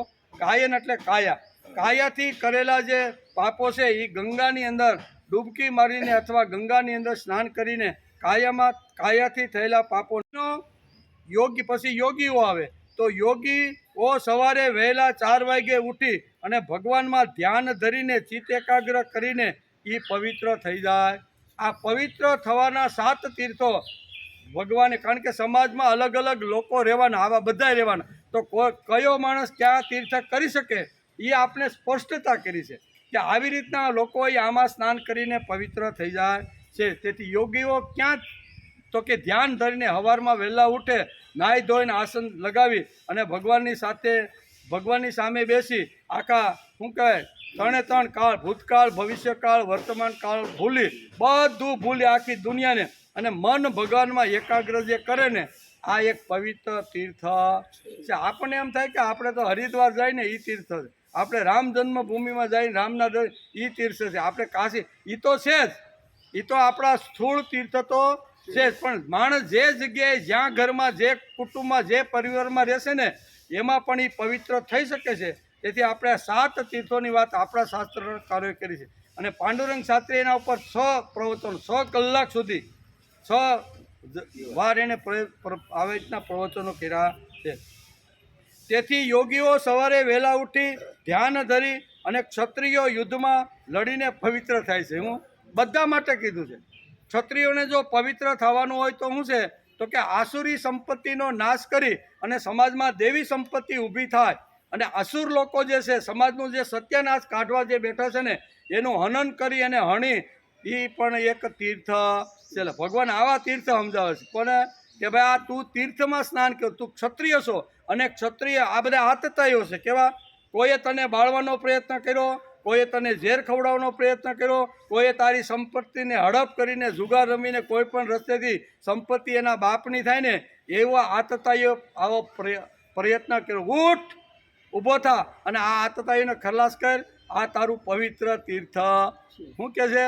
બહુ સ્પષ્ટ. ગીતા ઊંડાણથી આપણે વાંચતા નથી ને એટલે આપણે ખબર પડતી નથી, પણ ઊંડાણથી એનો અભ્યાસ કરવો જોઈએ. આપણે ઊંડાણથી અભ્યાસ કરવાનો પ્રયત્ન કરીએ છીએ કે આવા 7 તીર્થમાં જો સ્નાન કરે ને તો ભૌતિક રીતે કદાચ આપણું શરીર હાલતું ન હોય, પૈસા ન હોય, કાંઈ મન થતું હોય તો આ બધા તીર્થો ક્યાં છે? આપણી આજુબાજુના આપણા ઘરમાં આપણા જીવનમાં જ આ બધા 7 તીર્થો છે. જેને જેવી રીતે અનુકૂળતા હોય એ તીર્થમાં સ્નાન કરે. યોગીઓને અનુકૂળ હોય કે હાલો આપણે વાનપ્રસ્થી થઈ ગયા છીએ, કોઈ ધંધો નથી, નોકરી નથી, કાંઈ વાંધો નહીં, બરાબર, ઊંઘ ઓછી આવે છે, તડફડે પછી પણ ઊભો થાય ને ઊભું થઈ જવાનું પથારીમાંથી, બરાબર ને. અને કદાચ આવી રીતની વ્યવસ્થા ન હોય નાવા ધોવાની તો એ બધા છોકરા બોકરા ઉઠે એ પહેલાં આપણે બધું કરી અને શાંતિથી બેહો, કોણ ના પાડે. અને ઓલો તો છોકરાને હારે ઉઠે, એટલે ઓલે બાથરૂમ કે સંડાસ કાંઈ હોય ને એ બધું એંગેજ એને મળે. એટલે આપણે શું કરવાનું, યોગીનો ધ્યાન તીર્થ આવું લખ્યું છે. યોગીઓએ સવારમાં વહેલા ઉઠી અને ધ્યાનમાં બેસી જવું જોઈએ. આ પણ એક તીર્થ છે. તેથી આ 7 તીર્થોની વાતો કરી છે. ક્ષત્રિયો યુદ્ધમાં લડીને પવિત્ર થાય છે, ધનાઢ્યો દાન કરીને. જો બધા એક એક લોકોને યાદ કર્યા છે શાસ્ત્રકાર. હું જેની પાસે સંપત્તિ છે, જ્ઞાન નથી, બીજું કાંઈ કર્મયોગ નથી, ભક્તિ નથી, કાંઈ નથી, ધન પુષ્કળ આપ્યું છે, બીજું ઉપલો માળ આખો ખાલી છે કેવો, પણ એને શું કરવાનું, એને પણ જો પવિત્ર ક્ષેત્રમાં નાહવાનું હોય તો દાન આપીને એને ભગવાને જે આપ્યું છે એ સારા કામની અંદર પોતાની સંપત્તિ વપરાઈને એવું જો કરતો હોય તો એનું દાન, તો એનું શું કહેવાય, ધનાઢ્યો દાન તીર્થમાં સ્નાન કરીને પવિત્ર થઈ જાય. બહુ સ્પષ્ટતા આ શ્લોકની અંદર સમજાવવાનો પ્રયત્ન કર્યો છે થાય છે. એટલે કે ધનાઢ્યો દાન કરીને પવિત્ર થાય છે. અને છેલ્લે 7મું, કુળવાન યુવતી લજા તીર્થ. કેવું, આપણા ઘરની કુવાળ યુવતીઓ હોય ને 20 વર્ષની, 22 કે 18 વર્ષની, એ પવિત્ર કેવી રીતે થાય છે, તો કે લજ્જા તીર્થ. સમાજમાં જ્યારે હરે ફરે ત્યારે એના ઉપર લોકોની કુદૃષ્ટિ ન જાય ને એવો પેર વેશ, ખાણ પાણી, હાલી આ બધું હોવું જોઈએ. આપણે તો ટૂંકા કપડાં પહેરીને આટા મારતી હોય હવા સાંજે હવાર, બરોબર ને. આ શું છે, આ બગાડો કહેવાય. શું કહેવાય, આને તીર્થ કહેવાય. આપણી કુળવાન જો દીકરીઓ હોય ને તો સમાજમાં ગમે ત્યારે ફરે તો શરીરનું એક પણ અંગ એને દેખાવું જોઈએ. એને કુલ યુવતી કીધું. કુલ યુવતીને જો પવિત્ર થવાનું હોય તો અમે કયા કુળમાં જન્મી છે, અમારા બાપ કોણ છે, અમારા વડવાઓ કોણ છે, એ કેવી રીતનું જીવન જીવતા હતા, એની હાલ ચાલ બોલીચાલી કેવી રીતે એને સમજી અને જીવવાનો જો પ્રયત્ન કરે ને તો એ યુવતી પણ પવિત્ર બની જાય. આ બધા પવિત્ર કરવાના સ્થાનો છે. 7 સ્થાનોને આપણો વિચાર એકે સ્થાન ઉપર રહીને તો આપણા કેટલા 7 દિવસ વયા જાય. એટલે આપણે 7 દિવસ હોય, 7 દિવસમાં 7 શ્લોક બીજા ન કરી નાખીએ. એટલે આજે આપણે આ શ્લોકને જેમ બને ને મને તેમ થાય મૂકો નથી, પણ મૂક્યા વગર છૂટકો.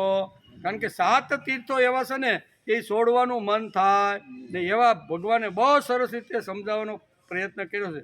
તેથી આ શ્લોકની અંદર ભગવાને બહુ સરસ સમજાવ્યું છે. પાણી ટાઈમ થઈ ગયો.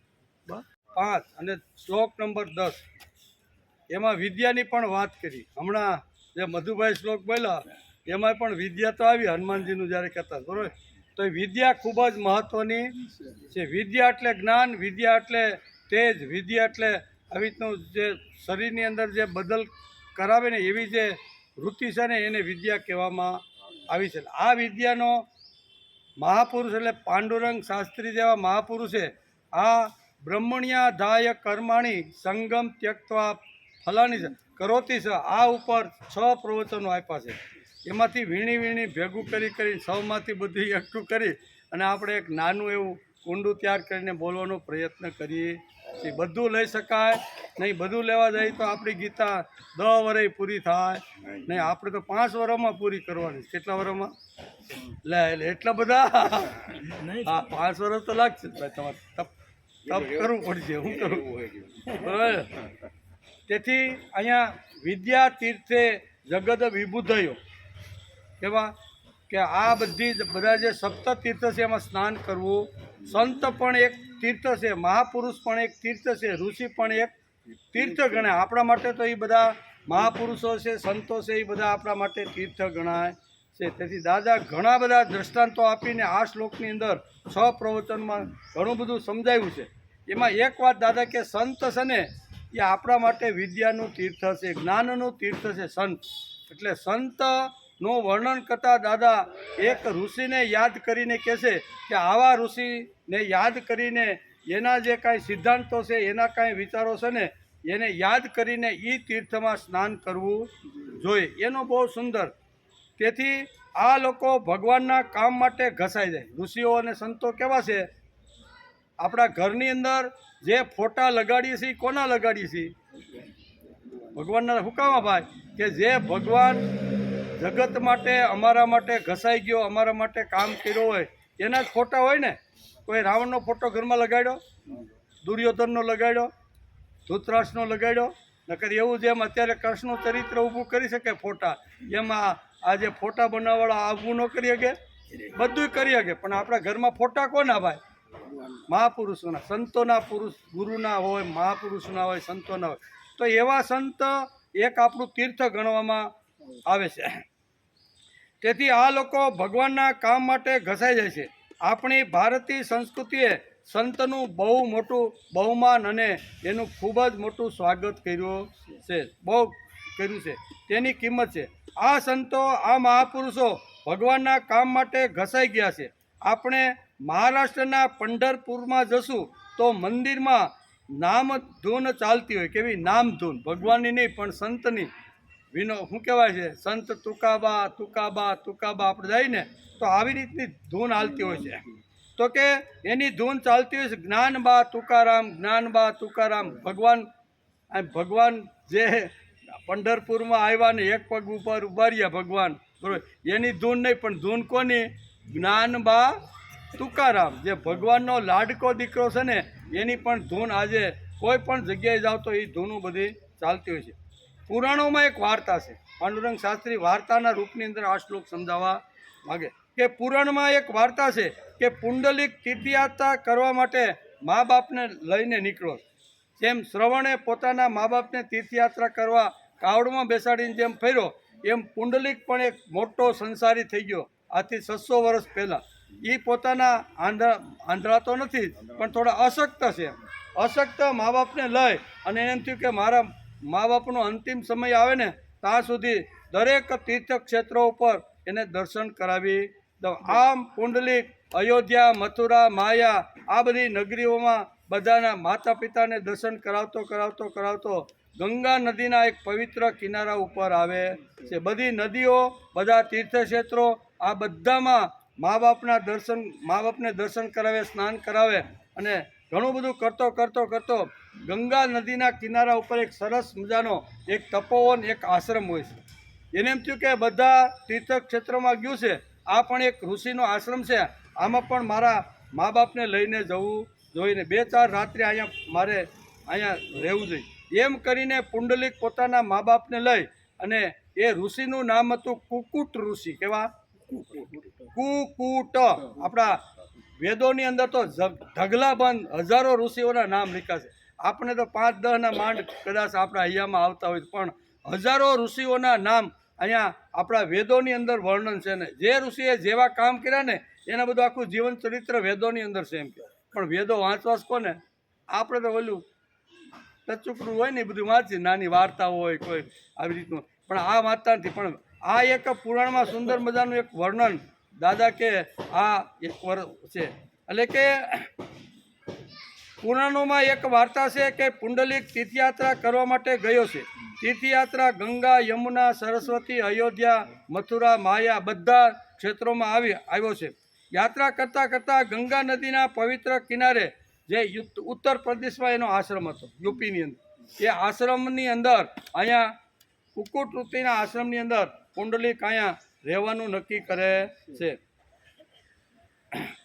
એક દિવસ રોકાણો, પહેલી રાત રહીને રોકાયું અને જોયું, કારણ કે મા બાપ ઉઠે એ પહેલાં અહીંયા પુંડલિક બધું જ એનું જે પ્રાતઃ વિધિ હોય ને એ બધી મા બાપ ઉઠે એ પહેલાં બધું કરી નાખે, પછી મા બાપની સેવા કરવાની.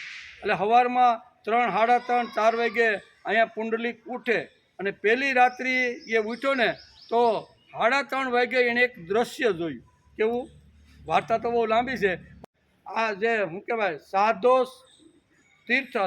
એટલે સરળ વૃત્તિના સંતો છે ને ઋષિઓ, એ પણ આપણું એક તીર્થ છે. એટલે એ તીર્થ કેવી રીતે? તો કે કુકુટ ઋષિના આશ્રમની અંદર જે વખતે પુંડલિક મા બાપને લઈને આવે છે ને તો એ વખતે રાત્રિ રોકાણ કરે છે. પહેલી રાત્રે એણે 3:30 વાગે ઉઠ્યો અને જ્યારે પોતાનું પ્રાતઃ કર્મની શરૂઆત કરે ને એ પહેલાં મોટો આવી રીતનો ગેટ હતો ને એ ગેટની પાસે એણે એક દ્રશ્ય જોયું કે એ 3:30-4 વાગ્યાના સમયે એક સ્ત્રી 3 સ્ત્રીઓ હાથમાં હવરણા લઈ અને આશ્રમની અંદર આશ્રમને સાફ કરવા માટે એને જોયું. એ આવી ત્યારે એને જોયું, દ્રશ્ય પણ જોયું કે આ કુરૂપ છે, કુઢંગી છે, એ કંઈ અંગમાં ઠેકાણોથી, કાળી કુબડી જેવી અને ચહેરો ન ગમે ને એવી 3 સ્ત્રીઓ હાવણા હાથમાં લે છે. શું છે એ? 3:30-4 વાગે પુંડલિક જોઈ છે કે આ ગેટ ખોલીને 3 સ્ત્રીઓ આ કુકુટ ઋષિના આશ્રમમાં પ્રવેશ કર્યો. અને હાથમાં 3 હાવણા દ્રશ્ય જોયું તો એને એમ થાય કે આવું દર્શન કોણ કરેલ, કે કાળી છે, કુબડી છે, બોબડા, એવા ઘણા બધા શરીર ઉપર આવી રીતના બધું હતું. અડધો પોણો કલાક સુધી આખો આશ્રમ એને સાફ કર્યો હાવણેથી, અને હાવણેથી સાફ કર્યો. એની બધી જ રજ હતી ને એ 3 સ્ત્રીઓના માથા ઉપર ને શરીર ઉપર પડી. અડધો પોણો કલાક થયો, આશ્રમ સાફ થઈ ગયો, અને પછી હારણા એક ખૂણામાં મૂકીને જવા લાગી. તો આ પુંડલિકને કલાક થઈ ગઈ, જોયું 1 કલાકથી આ બધું દ્રશ્ય જોવે. એણે જોયું તો આવી ત્યારે કુબડી જેવી હતી, કુરૂપ હતી, કઢંગી હતી, અને ગઈને ત્યારે તો આમ એવી સુંદરી એમ લાગે ને કે ઓહ, આ તો આ સ્વર્ગમાંથી અપ્સરા પધારી હોય ને એવી સુંદર રૂપ એણે આવી રીતનું જોયું. એટલે એને ચમત્કાર લાગ્યો કે આ શું, આવી ત્યારે આ એની સ્ત્રી છે કે બીજી. મને સ્વપ્ન આવ્યું છે કે આ બધી સાચી વાત, એમ કહીને પોતાની આંગળી મોઢામાં નાખીને કહે છે કે ભાઈ હું જાગૃત છું કે સપનામાં. તો કે ના, જાગૃત તો સૌ જ કે દ્રશ્ય તો હાસું છે. વાર્તા બહુ લાંબી છે. પહેલે દિવસે આવું એણે જોયું, એટલે નવો નિશાળ્યો હતો ને પહેલી વાર આવ્યો, એટલે કાંઈ નહીં, પણ આખો દિવસ ઋષિની સાથે રહે, એની સાથે આવનાર લોકોની સાથે રહે, એમ કરતાં બીજા દિવસની પણ આવી રીતની સવાર થઈ. બીજા દિવસે પણ એણે આ દ્રશ્ય જોયું. બીજા દિવસે એ જ અક્ષરશ કુડંગી અથવા કાળી કુબડી જેવી 3 સ્ત્રીઓ આવી, હાથમાં આવરણા લીધા, આખું તપોવન સાફ કર્યું, અને એ બધી રજ હતી ને સ્ત્રીઓ ઉપર પડી, એટલે એકદમ સુંદર થઈને બીજે દિવસે પણ આમ વહી ગઈ. એટલે વિચાર કરે છે કે આ 2 દિવસથી આવી રીતનું હું આ દ્રશ્ય જોઉં છું, કોણ હશે, ક્યાંથી આવી છે, હુકામ આવી છે, આવ્યા પછી સાફ કરીને શા માટે છે, એવા ઘણા બધા અનેક પ્રકારના પુંડલિકના મનમાં વિચારો ઉદ્ભવવા લાગ્યા. ત્રીજી રાત થઈ, ત્રીજી રાતથી એને રહેવાનો નહીં, રહી ન ગયા. એને એમ થયું કે પૂછી જ લો, કોણ છો, ક્યાંથી આવો છો, આવો ત્યારે કુરૂપ છે, જાઓ ત્યારે સ્વરૂપ છે, આ બધું હવે તો મારે પૂછવું પડે. એમ કરી અને 3:30-4 વાગ્યાના અરસામાં 3 સ્ત્રીઓ આવી, સુંદર મજાનો આવી રીતનો હાવરણાઓ હાથમાં લઈને આખો તપોવન સાફ કર્યું. અને જાતા વખતે પડકાર કર્યો પુંડલિકે. દરવાજે પૂગીને કે માતાઓ તમે કોણ છો? 3 દિવસથી 2 હાથ જોડીને પગે લાગીને કહે છે કે માતાઓ તમે કોણ છો? 3 દિવસથી હું આ દ્રશ્ય જોઉં છું કે તમે ખરાબ, તમારા ચહેરા હોય, કુઢંગી હાલત હોય, ચહેરો જોવો ન ગમે ને એવી કુરૂપ સ્ત્રીઓ તમે આવો છો. અડધો પોણો કલાક સુધી આખો તમે તપોવન સાફ કરો છો, અને જાઓ છો ત્યારે તમે અહીંયા અપ્સરા જેવી સ્વર્ગની સુંદરી હોય ને એવી તમે થાવ છો. એટલે આ કંઈ ચમત્કાર છે કે તમે કોણ છો દેવી? એમ કરીને 2 હાથ જોડીને પુંડલિક એને નમસ્કાર કરીને પ્રશ્ન પૂછ્યો. ત્યારે 3 સ્ત્રીમાંથી એક સ્ત્રી બોલે છે કે મારું નામ ગંગા, આનું નામ યમુના, અને આ સરસ્વતી. અમે 3 નદીઓ થઈ. આ નદીઓની અંદર ઘણા શરીરથી કરેલા, મનથી કરેલા, બુદ્ધિથી કરેલા, કોઈને કાપી કૂટીને પાપ જે કર્યા હોય ને એ બધા પાપીઓ લોકો અમારી અંદર આવે. કેવા? બધા દુનિયાનું પાપ ભેગું કરી અને અમારી અંદર ગંગામાં ધુબકા મારે છે, યમુનામાં ધુબકા મારે છે, અહીંયા સરસ્વતીમાં ધુબકા મારે છે. એટલે આ બધાનું જે પાપ છે ને એ મેલથી અમારું શરીર આવું થઈ જાય. તો આ મેલથી આવું અમારું શરીર થઈ જાય તો અમારે પાછું સ્વરૂપાન જો બનવાનું હોય તો શું કરવું પડે? એટલે અમે વિચાર કર્યો કે ઋષિઓનો આશ્રમ એવો છે કે એના કણે કણની અંદર અહીંયા પ્રભુનો વાસ છે, એના કણે કણની અંદર અહીંયા ભગવાનનું વાજિંત્ર વાગતું રહેલું છે. હજારો લોકો આવે છે, હજારો લોકો જાય છે, કંઈક સારી પ્રેરણા મળે છે, મોટી મોટી મિટિંગો થાય છે, સમાજમાં ભક્તિ કેમ લઈ જવી, કર્મ કેમ લઈ જવું, એના માટે જુદા જુદા ગ્રુપો આવી અને જુદી જુદી રીતે કામ કરતા રહેલા છે. હજારો લોકો આવે છે, હજારો લોકો કાંઈ જ્ઞાનની, કોઈ ભક્તિની, કોઈ આવી રીતની કર્મયોગની દીક્ષાઓ લઈ અને પોતાના નવા જીવનનો શરૂ કરે છે. એ નવી પ્રેરણાઓ, નવો વિચાર, નવું જીવન લઈને અહીંથી બધા જાય છે. કુકુટ રૂપી રોજ આવી રીતની સિટિંગો, મિટિંગો કરી અને આવનારને સરસ મજાનું માનવ જીવન શા માટે આવ્યું છે, નાહમ પશુ, નાહમ પક્ષી, અહમ મનુષ્ય, આમ કરી અને જીવનની આખી બધી જ વાતો સમજાવે છે. એમ કરી અને થાકેલો, કંટાળેલો પાપી માણસ આવે અને પવિત્ર થઈને આ બધા વિચારો સાંભળીને જાય છે. એટલે આ બધા લોકોના રજથી, એની વાણીથી, એના વિચારોથી આ કણે કણ છે ને પાંદડાની અંદર આ પવિત્રતા આવી જાય છે. અને એ પવિત્ર આવે છે એટલે અમે આવી કઢંગી હાલતની અંદર લોકો અમારા ઘણા ધુબકા મારે છે કે હે 3 ડૂબકી મારે એ કે અમારી અંદર, કે અમારા પાપો ધોઈ નાખ, અમારા ઘરનાના પાપો ધોઈ નાખ, અમારા કુટુંબના, આમ કરીને દુનિયાનું પાપ લઈને આવે છે ને. એટલે અમારી હાલત આ થાય છે. આમ પુંડલિકને આ 3 સ્ત્રીઓ કે શું કે અમારી એવી કટંગી હાલત આ લોકો દુનિયાના લોકો કરી નાખે છે ને, બધું જ પાપ અમારી અંદર જ ધોવે અને અમારી આ હાલત કરે. તો અમારે પવિત્ર થવું હોય તો ક્યાં જવું પડે? અમારે શુદ્ધ થવું હોય તો ક્યાં જવું પડે? તો કે ઋષિના આશ્રમમાં, સંતના આશ્રમમાં જઈ અને સંતના આશ્રમની અંદર રોજ અમે આવી છીએ અને રોજ હાવરના હાથમાં લઈએ છીએ અને તપોવનની અંદર આવી રીતના જે વિચારો વાગોતા હોય છે એના જે તરંગો છે ને, એ તરંગો આજુબાજુ ફરતા હોય છે, રજકણોની અંદર એ તરંગો બધું હોય છે, એ અમારા શરીર ઉપર પડે છે અને અમે આવી રીતની પવિત્ર થઈ જાય છે. આ બધી તીર્થ છે. શા માટે? તો કે સંતના આશ્રમમાંથી આવી રીતની પ્રેરણા મળે છે. લોકોને જીવન જીવવાની પ્રેરણા, લોકોને કામ કરવાની પ્રેરણા, લોકોની અંદર કંઈ ખરાબ થઈ ગયો હોય તો એ દૂર કરીને સુંદર બનાવવાનો પ્રયત્ન તપોની અંદર થતા રહેલા છે. આ બધી વાતો પુંડલિકને આ ગંગા, યમુના અને સરસ્વતી 3 રૂપવાન સ્ત્રીઓ સમજાવે છે. તેથી માનવીયની દીક્ષા દેતા હતા. કુકુટ ઋતુ શું કરતા હતા? આ આશ્રમ પવિત્ર શા માટે હતો? એના કણ પવિત્ર શા માટે હતા? તો કે કુકુટ ઋષિ માનવીયની દીક્ષા દેતા હતા.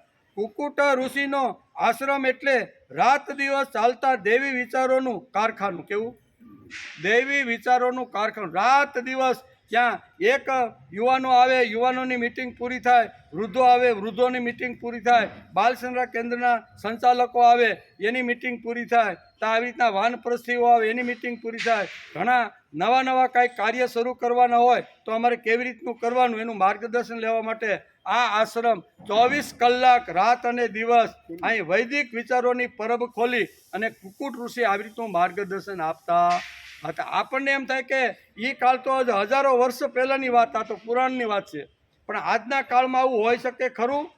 આપણને ઘણીવાર પ્રશ્ન થવો જોઈએ કે આજના કાળની અંદર જ્યાંથી જીવન જીવવાની દીક્ષા મળે છે, જ્યાંથી સારા કર્મ કરવાની દીક્ષા મળે છે, જ્યાંથી જ્ઞાન, કર્મ અને ભક્તિની ટોચની 3 વાતો જીવનમાં લાવી અને પવિત્ર બનવાની જે વાતો આવે છે, આવો આશ્રમ આ જગતમાં આજે ક્યાંય ખરો?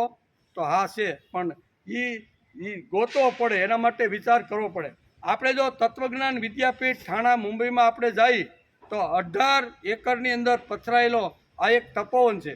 એ તપોવનની અંદર હજારો લોકો વર્ષોથી કંઈક ને કંઈક સમસ્યા હોય તો સમસ્યા અને આગળ જઈને માર્ગદર્શન લેવાનું હોય તો કોઈ વખત મહિનાની શિબિર હાલે, કોઈ દિવસ 15 દિવસની હાલે, કોઈ દિવસ અઠવાડિયાની હાલે, કોઈ દિવસ 3 દિવસની હોય, કોઈ 1 દિવસ. આવી શિબિરોનો પ્રવાહ રાત દિવસ કેવું વિચારો આપવાનું જે કારખાનું છે ને, એ તત્વજ્ઞાન વિદ્યાપીઠની અંદર પરમ પૂજ્ય પાંડુરંગ શાસ્ત્રીની જે આ સંસ્થા છે ને, આજના કળયુગના કાળની અંદર પણ આવી રીતનું એક કારખાનું મુંબઈની અંદર ખોલેલું છે. હજારો લોકો ત્યાંથી હું પણ ત્યાંથી પ્રેરણા લઈને જ આવ્યો છું. મેં પણ એની અંદર અભ્યાસ કર્યો છે, મેં પણ એની અંદર શિબિર કરી છે. આવા હજારો લોકોને જ્યાં દિશા અને દીક્ષા મળે, સારી દિશા મળે કે ભાઈ કયા રસ્તે જવું એની દિશા મળે અને જીવનમાં દીક્ષા એટલે ભગવાને મને માનવ દેહ આપ્યો છે તો એ કાંઈ વેડફવા માટે આપ્યો નથી, પ્રભુ સુધી પહોંચવા માટે આપ્યો. એમાં કઈ વાતો જોઈ, એમાં દાદા પાંડુરંગ શાસ્ત્રી બધાને યોગ્ય જે વ્યક્તિ આવે, નાનો આવે તો બાળકોને પણ આવી રીતની શિબિરો થાય, યુવાનોની પણ થાય, વૃદ્ધોની પણ થાય, વયસ્કોની થાય, વાનપ્રસ્થીઓની થાય. આવી રીતના 1 દિવસથી માંડી અને 1 મહિના સુધીની આવી શિબિરો થાય. અહીં કુકુટ ઋષિનો આશ્રમ પણ એ જ. અહીં શાસ્ત્રકારો લખે છે, પુરાણકારો લખે છે કે રાત દિવસ અહીં કુકુટ ઋષિનો જે આશ્રમ હતો ને, એ કોણ હતો? તો કે રાત દિવસનું કારખાનું. આપણે 24 કલાક હાલે ને આપણા કારખાના, ટેક્સટાઇલમાં તમે જાઓ ને તો મશીન આમ થતા હોય, એ કાંઈ 12 કલાક પૂરતા છે નહીં. 12 કલાકે પાળી બદલી જાય, બીજો આવે, પણ કારખાનું તો ચાલુ જ રહે. એમ અહીંયા મહાપુરુષના તપોવનની અંદર આવી રીતના અલગ અલગ લોકો આવે, એ જાય તો પૂરું થાય તો બીજા જાય તો ત્રીજા, એવી રીતના સતત. શા માટે?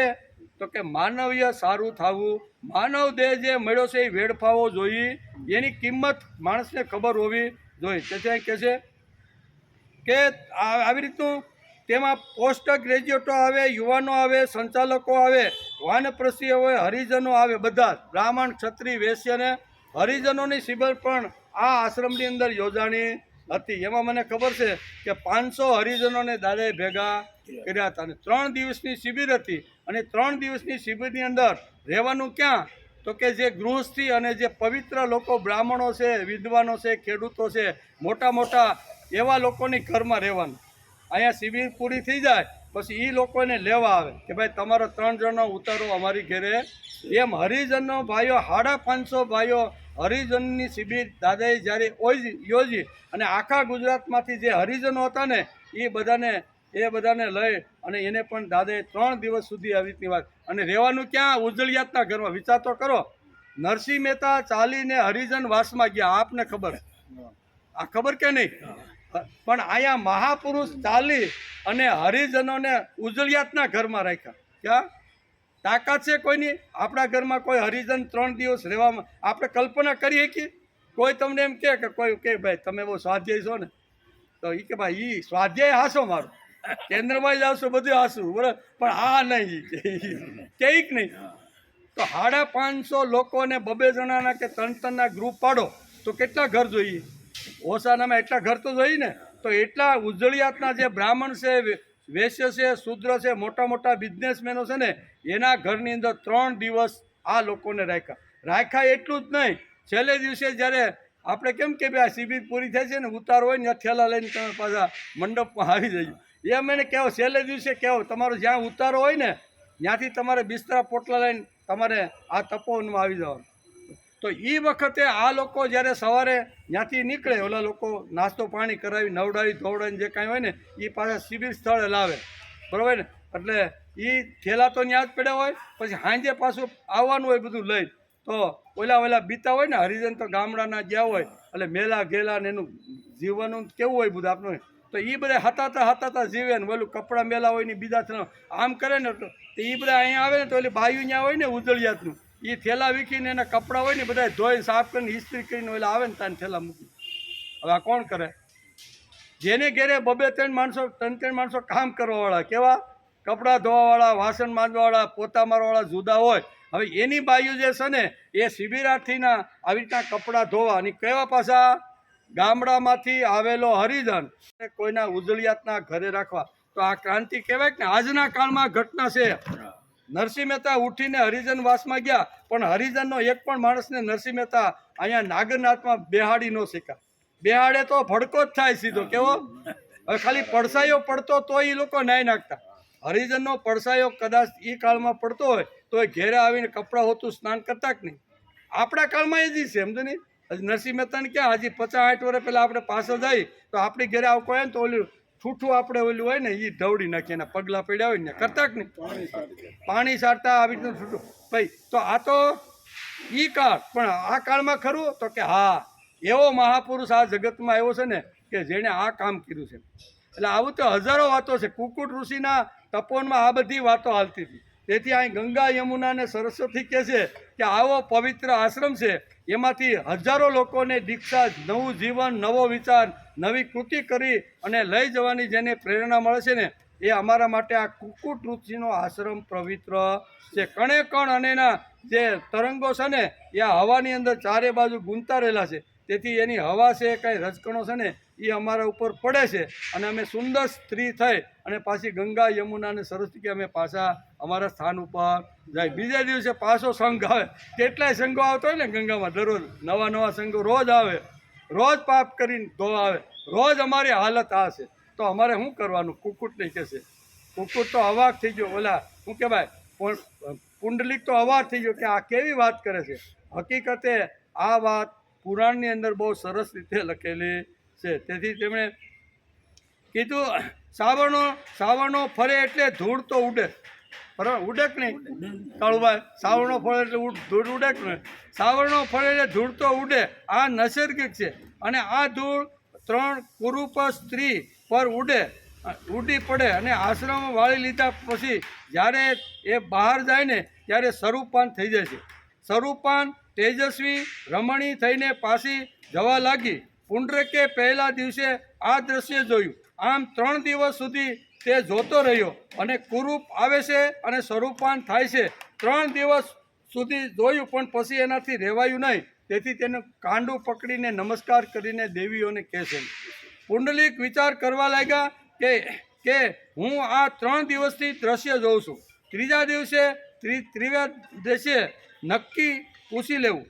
તેથી તેમને અટકાવ્યા અને પૂછ્યું એટલે ત્રણે ત્રણ સ્ત્રીઓએ આ પ્રમાણે એને જવાબ આપ્યો, તમે કોણ છો? કુરૂપ થઈને આવો છો, સ્વરૂપ થઈને જાઓ છો? બે હાથ જોડીને પુંડલિકે આ ત્રણ સ્ત્રીઓને આવી રીતનું પૂછ્યું. સ્ત્રીઓએ કહ્યું કે આજ સુધી અમને પકડવા વાળો કોઈ ન મળ્યું. રાત દિવસ અમે દરરોજ સવારે આવી છીએ, પણ ઘણીવાર આ આશ્રમમાં આવી, પણ અત્યાર સુધી અમને કોઈએ પકડી પાડ્યા.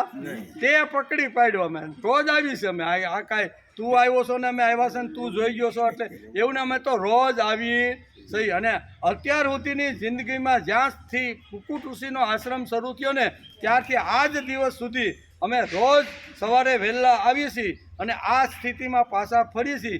એ અમને અત્યાર સુધીમાં કોઈ પકડી શક્યો કોણ?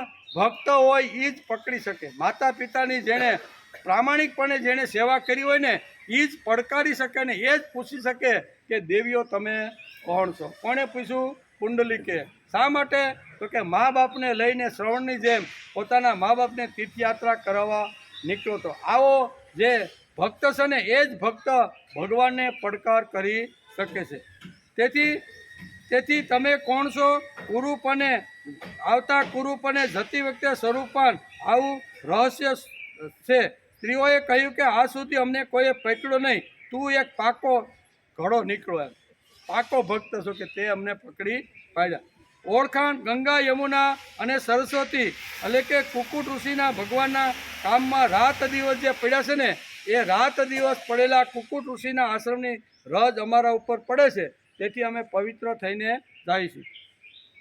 બીજું કાંઈ કુકુટ ઋષિને બીજું કાંઈ ગમતું જ નથી અને સૂઝતું જ નથી.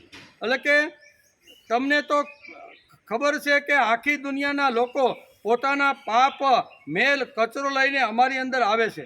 આમ પુંડલિકને આ ત્રણ સ્ત્રીઓ કહે છે. આના લીધે અમારો રંગ અમારું રૂપ બદલી જાય છે. અમે આ કુકુટ ઋષિના આશ્રમમાં વહેલા આવીને આ કચરો સાફ કરીએ છીએ. કોઈ જોવે કે નહીં તે અમારે જરૂર નથી, પણ તે આજ અમને પકડી. અમે કાંઈ કોઈ જોવે ને અમારી વાહ કરે એટલા માટે અમે આ કામ કરતા નથી, પણ મહાપુરુષના રજકણો અમારા ઉપર પડે અને અમે પવિત્ર થઈ જાય આ હેતુથી અમે વર્ષોથી આવી છીએ. પણ તું એક પાકો નીકળો. પુંડલિકને કહે છે કે તે અમને પકડી પાડ્યા. એટલે કે આ પુરાણની વાર્તા છે. કેવી વાર્તા? કોની છે? પુરાણની વાર્તાનું રહસ્ય ધ્યાનમાં લેવું જોઈએ. સત્પુરુષો, મહાપુરુષો, ઋષિઓ, સંતો એ બધા તીર્થો છે. આપણે વાત આલે છે તીર્થોની. તીર્થો કોણ છે? ખાલી આપણે ગંગાના કિનારે જઈને ધૂપકા મારી એ તો આપણું લૌકિક તીર્થ તો છે જ. કોઈ મંદિરમાં જઈ રામ લલ્લાના દર્શન કરીએ એ તો આપણું તીર્થ તો છે. પણ આ બધા હાલતા ચાલતા જંગમ તીર્થો છે. આવું તીર્થ એકાદું જો આપણી ઘરે આવી જાય ને તો આપણે એ ભગવાન તુલ્ય સમજીને એને નમસ્કાર કરવા જોઈએ. આવા મહાપુરુષના ખોખામાં ભગવાન રહેશે. કેવા? આવા કુકુટ ઋષિ જેવા જે મહાપુરુષ છે એના ખોખામાં ભગવાન ફરે છે. પુરાણમાં આવી વાર્તાઓ કહી છે તે ચમત્કાર માટે નહીં પણ વિશિષ્ટ વાતો સમજાવવાને માટે કરી. ચમત્કાર માટે નહીં. નહીંતર ઘણા કે ચમત્કાર માને ને આજે ન હોય તોય ઊભો કરે. હું સુંદડી કાઢે, નાળિયેરમાંથી આમ કરે ને તેમ કરે, પછી આ હાથમાંથી કે માતાજી હમણાં નવા પ્રગટ થયા છે ને એ ફલાણા વિસાવદર તાલુકાનું ઓલું ગામ છે ને ત્યાં આમ લોકો ત્યાં લાઈન લાગે કે નહીં. આજે લોકો ચમત્કાર કરીને લોકોને પોતાના તરફ ખેંચવાનો પ્લાન કરે છે. એવા કાળની અંદર આ મહાપુરુષે કોઈ પ્રકારનો ચમત્કાર બતાવ્યો નહીં. કોઈ પણ પુરાણોની જે વાતો હતી ને એને પોતાના જીવનમાં લાવીને પુરાણોમાં આવવું હોય તો હું ન કરી શકું એમ કરીને આ મહાપુરુષ, અને એ મહાપુરુષો આપણા માટે તીર્થ સમાન છે એમ કે. તેથી આવા મહાપુરુષના ખોખામાં ભગવાન રહે છે. પુરાણોમાં આવી વાતો કહી છે.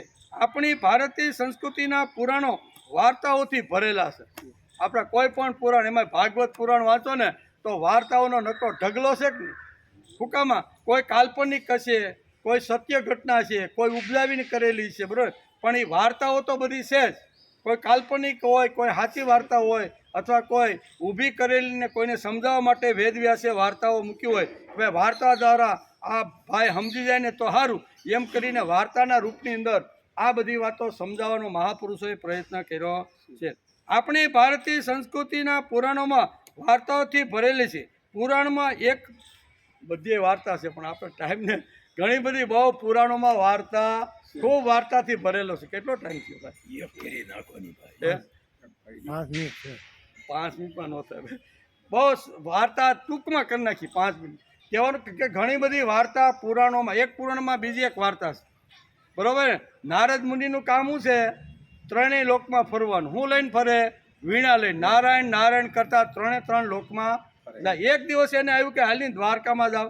ઘણા સમયથી દ્વારકામાં ભગવાન કૃષ્ણ દર્શન કર્યા નથી ને, એટલે મારે દ્વારકામાં જવું. હવે દ્વારકામાં આવ્યા તો ભગવાનને તો કેટલા કામ હોય ભાઈ? કાંઈ આપણું થોડું એકલું જોવાનું છે ને, આખી દુનિયાના કામ હોય. એટલે ભગવાન તો દ્વારકાથી બહારમાં હતા, એટલે ભગવાન તો હતા નહીં હાજરમાં, પણ એના મહેલ તો બધી રાણીઓના 8 મહેલ હતા રાણીઓના. એ કે એમાં તો હશે ને, હાલ જરીક એકાદી રાણી પાસે જઈને બેસવું એમ કરીને સત્યભામાનો મહેલ હતો ને, એ સત્યભામાના મહેલ પાસે આવીને નારદ નારાયણ નારાયણ કરતા બેઠા. નારાયણે જોયું કે આ સત્યભામા તો એક એડિયું પીધું હોય ને એવો ચહેરો કરીને બેઠું છે. એની માં મરી ગઈ હોય ને, અને જેવી હાલત હોય ને, આમ ડાસું કરીને દૂરથી જોયું. કોઈને? નારદ મુનિએ દૂરથી જોયું કે આ ભગવાન કૃષ્ણની આ પત્ની પટરાણી છે, અને એનો ચહેરો આવો. કાંઈ વાંધો નહીં, જે સમસ્યા હશે મને તો ખબર નથી. એટલે નારાયણ નારાયણ કરતા સત્યભામા પાસે પૈસા, અને આવો ખરાબ ચહેરો જોઈ અને નારદ કહે છે કે તમે શું આ તમે તમે તમે ભગવાન કૃષ્ણની પટરાણી થઈ અને આવો એડિયું પીધો હોય એવો આવો તમારો ચહેરો કેમ છે? એ કે હું કૃષ્ણ ભગવાનની પટરાણી અત્યારે સૌ ને, એટલે જ મારો આવો ચહેરો છે. તો કે કેમ? નારદે પૂછ્યું તો આવો ચહેરો તમારો કેમ છે? તો કે આ જન્મમાં તો આવો જબરજસ્ત પતિ, જે ભાગ્યશાળી હોય ને એને જ આવો પતિ મળે. પણ મૃત્યુ તો નક્કી છે. સત્યભામા કે મરવાનું તો છે જ, બધાએ મરવાનું છે, પણ મર્યા પછી બીજા જન્મમાં જો બીડી પીતો હોય, બીડીના ઠૂંઠા સૂંઘતો હોય, તમાકુ સોલતો હોય, અને એવો પતિ મરશે તો મારું શું થાય? આ ચિંતામાં છું. બીજી કોઈ ચિંતા? કઈ ચિંતા છે ને? સત્યભામા કે મને ચિંતા. નારદે જોયું તમને ચિંતા તો છે જ, કે પણ તમે ભગવાન કૃષ્ણની પટરાણી હોવા છતાં ચિંતા તમારા ચહેરામાં? એ કે ભાઈ હા છે ભાઈ, પણ શું કરવું? એ કે શું ચિંતા? તો એને કીધું આ વિશ્વંભર જે મારો પતિ હોય ને એનું મને આજે ગૌરવ છે. આ કાળમાં તો મળ્યા એટલે મારું તો ધન્ય થઈ ગયું, પણ મરવાનું પાકું તો બીજા જન્મમાં કોઈ બીડી પીતો છે, કોઈ બાકડે બેઠો છે, કોઈ માવા સોલતો છે, અને કોઈ ગામ ગપાટા મારીને ઓલાનું હું થયું એવો જો પતિ મને મળી ગયો, મારું શું થાય? એટલે ચિંતામાં બસ આટલી ચિંતા. અમારું કામ તો દુનિયાની ચિંતા દૂર કરવાનું છે. નારદ કે હું કે નારાયણ નારાયણ કે ચિંતા હમણાં જ તમારી દૂર કરી દઉં છે. એ કે તો તમારા જેવો કોણ? એ કે તો એની બધી આગતા સ્વાગતા બધું. તો કે મારી ચિંતા તમે કેવી રીતે દૂર કરશો? તો કે આવતા જન્મારે તમને કૃષ્ણ જોઈ છે ને પતિ તરીકે? તો કે હા. તો કે આવતા જન્મારે તમારે જે જોતું હોય ને એનું દાન તમારે અત્યારે કરી દો. કોઈ સારો બ્રાહ્મણ ગોતી અને એનું દાન તમે જો એને કરી દો તો મર્યા પછી તમને એ જ માણા પાછો મળે. સત્યભામા કે એવું હોય? તો કે હા, શાસ્ત્રમાં લખ્યું છે. નારદ કે નારદે શું કીધું? એ શાસ્ત્રમાં લખ્યું છે કે આવતા જન્મારે જે તમારે વસ્તુ જોતી હોય એનું તમે દાન કરો એટલે એ જન્મારે તમને મળે. એ કે આ જન્મારે તો કૃષ્ણ મને પતિ મળ્યા, આવતા જન્મારે એ મળે. તો કે કરી ગયો કૃષ્ણનું દાન? એ કે પણ કૃષ્ણનું દાન કેવી રીતે થાય? કે મારે બ્રાહ્મણ તો ત્યાં ગોતવા જવાનું. એ આ સામે ઊભો હોય, તમારે ગોતવા જવાની ક્યાં જરૂર છે? એ કે આ સામે ઊભો જ છે. એ કે સત્યભામા કે વાત તો આવતા જન્મારે મને કૃષ્ણ તો જોઈ જ છે એમ. એટલે એ તો પછી તરફાણીઓ લાવ્યા, બરોબર, લોટીમાં પાણી લેવા, સમસી લેવા, આચમની લઈ અને સંકલ્પ કરાવ્યો કે આવતા વર્ષે મને કૃષ્ણ પતિ તરીકે મળે, તેથી આજે મને જે મળેલો કૃષ્ણ છે ને એ દાન હું આ નારદને આપું. હું મારા પતિનું દાન હું નારદને આપું. આ બધી ચર્ચા હાલતી હતી. તા ભગવાન ટપકા. ભગવાન જોયું કે નારદ આવ્યા છે કાંઈક નવા જૂની તો વાર્તા તો બહુ પુરાણમાં લાંબી લાંબી છે, પણ આપણે ટાઈમ ના ટૂંકમાં જ આવ કરી નાખીએ. પછી આવ્યા એટલે એને જોયું એમ કે આજે નારદ આવ્યા છે એટલે કાંઈક નવા જૂની તો હશે. કાંઈ વાંધો નહીં. તો સત્યભામાને ત્યાં ગયા. એ તો બે શાંતિથી સંકલ્પ કરાવીને બેઠા હતા કે આજ આવતા જન્મમાં જોઈ છે એટલે કૃષ્ણને દાનમાં આપી દીધો. એટલે અહીં તો કૃષ્ણ પાણી વાણી પીવે ને, સત્યભામા હજી તો કાંઈ આગતા, કારણ કે લાંબેથી આવ્યા હતા, પાણી તો પીવું પડે ને. પતિ બહારથી આવે એટલે પત્નીએ પાણી પાવું પડે કે નહીં? હવે પાયા વિના જ નારદે કીધું ઊભા થાવ, અહીંયા રહેવા રોકાવું નથી. તો કે કેમ નારદ, શું થયું? હાલો મારા ભેગા. એ કે પણ હજી તો હું કેટલાય કામ કરીને આવ્યો છું, હજી તો મારે નાસ્તા પાણી બધું બાકી છે. એ કે પછી પણ અત્યારે હાલો. એ કે કેમ નારદ, શું થયું? એ કે તમારી પત્નીએ મને દાનમાં આપ્યો છે, તમે હવે મારા, હું જેમ કરું કેમ કે મને સંકલ્પ કર્યો છે એટલે હવે તમારે આડોઅવળું કાંઈ થવા, હું કહું એમ જ કરવાનું. ભગવાન તો મૂંઝાણા કે હજી તો અહીંયા આવ્યો છું ને હજી તો મારે ઘણું બધું વ્યવહારિક કામ સત્યભામાને બધી સમજાવવાનું છે ને બધું આ તો સારું કર્યું. પણ હવે નારદ કે ભાઈ મેં તમને દાનમાં લઈ લીધા છે અને દાનમાં આપેલી વસ્તુ કોની, આપણે કોઈ બ્રાહ્મણને દાનમાં આપી પછી એના ઉપર આપણો હક રહેતો નથી. પછી જ્યાં જેવી રીતે વાપરે એમાં જ વપરાય ને. એટલે તો ભગવાન પછી શાસ્ત્ર તો ભણેલા જ હતા.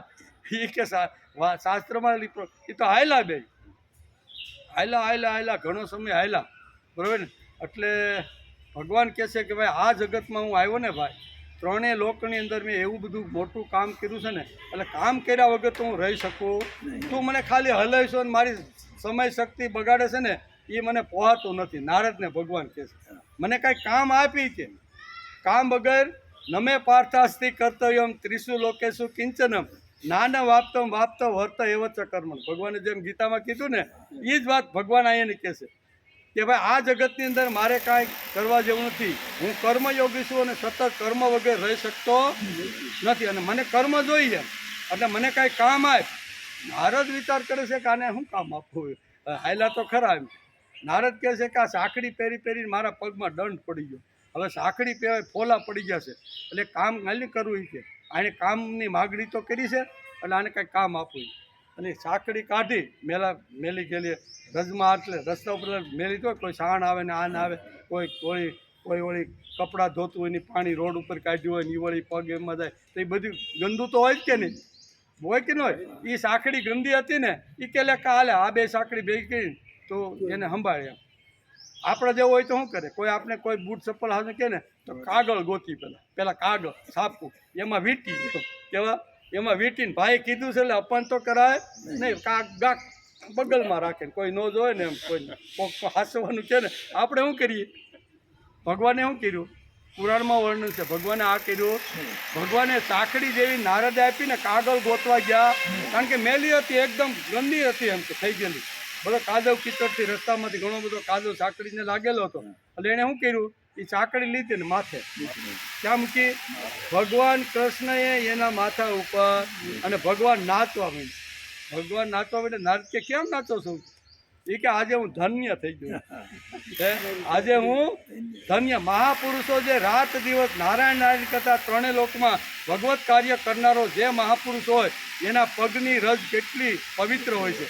આજે આ તમારા જેવા પવિત્ર સંતની રજ માથા ઉપર લે, હું તો ડોલવા લાગ્યા.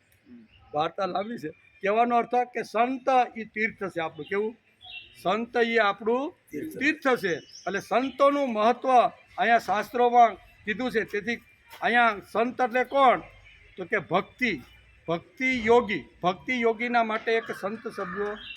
તો આવા જે ભક્તિ યોગીઓ છે એ બધા કર્મોને પરમાત્મામાં અર્પિત. કેવા, નારદની સાંકડી પરમાત્માના કર્મો માટે દોડતી હતી. પછી પૃથ્વીલોક ઉપર હોય, સ્વર્ગમાં હોય, કોઈ પણ લોકની અંદર હોય, લોકો એમ કે નારદે ઝઘડા ઊભા કરેવા નથી. નારદે જ્યાં ઝઘડા હોય ને એમાં સમાધાન કેવી રીતે થાય, અથવા ન હોય તો એની બુદ્ધિમાં ઝઘડો પહેલાં ઊભું કરે અને પછી એ જ સોલ્યુશન ને એ સમસ્યા આખી ઉકેલી. નારદ આપણે પુરાણો વાંચીએ, નારદે કાંઈ પણ કથાકારોએ નારદને અને વિદુરને અને ત્રીજા ઓલા કેવા ભગવાનના સખા સુદામા, ત્રણને એવી રીતે ચિત્રે એ આવે ને કથામાં, આ ત્રણ પાત્ર એટલે એવા નબળા એવા હલકા એવી રીતના ચિત્રે છે ને, લોકોને આપણને થવું જોઈએ કે આવું ક્યાંય વર્ણન કોઈ શાસ્ત્રમાં લખ્યું. આવા પવિત્ર લોકોને આવી રીતના નીચા પાડીને એ લોકો એટલું બધું હલકું કામ કરે છે ને, તો આપને કલ્પના પણ આવતી નથી. જે ના રજકણ જે સાંકડી ઉપર પડ્યા હોય, ગંદા પડ્યા હોય, અને એ ભગવાનના માથા ઉપર એ સાંકડી જાય અને વિશ્વને ચલાવવાળી શક્તિ જો નાચીને ડોલી ઉઠતી હોય તો એ સાંકડીમાં કેટલી તાકાત હશે. ભગવાન જેવા ભગવાન આવા સંત પુરુષની સાંકડી માથે લઈને નાચે. બરાબર. એટલે સંત કેવું છે, તીર્થ છે. તેથી અહીં બે વાતો આ શ્લોકમાં સમજાવી છે કે બધા જ કર્મો પરમાત્માને અર્પણ. નારદ જે કાંઈ કર્મ કરે કોને અર્પણ કરે? ભગવાનને અર્પણ. અને અનાસક્ત એટલે કે આસક્તિ રાખ્યા વગર અનાસક્તિથી કામ કરે.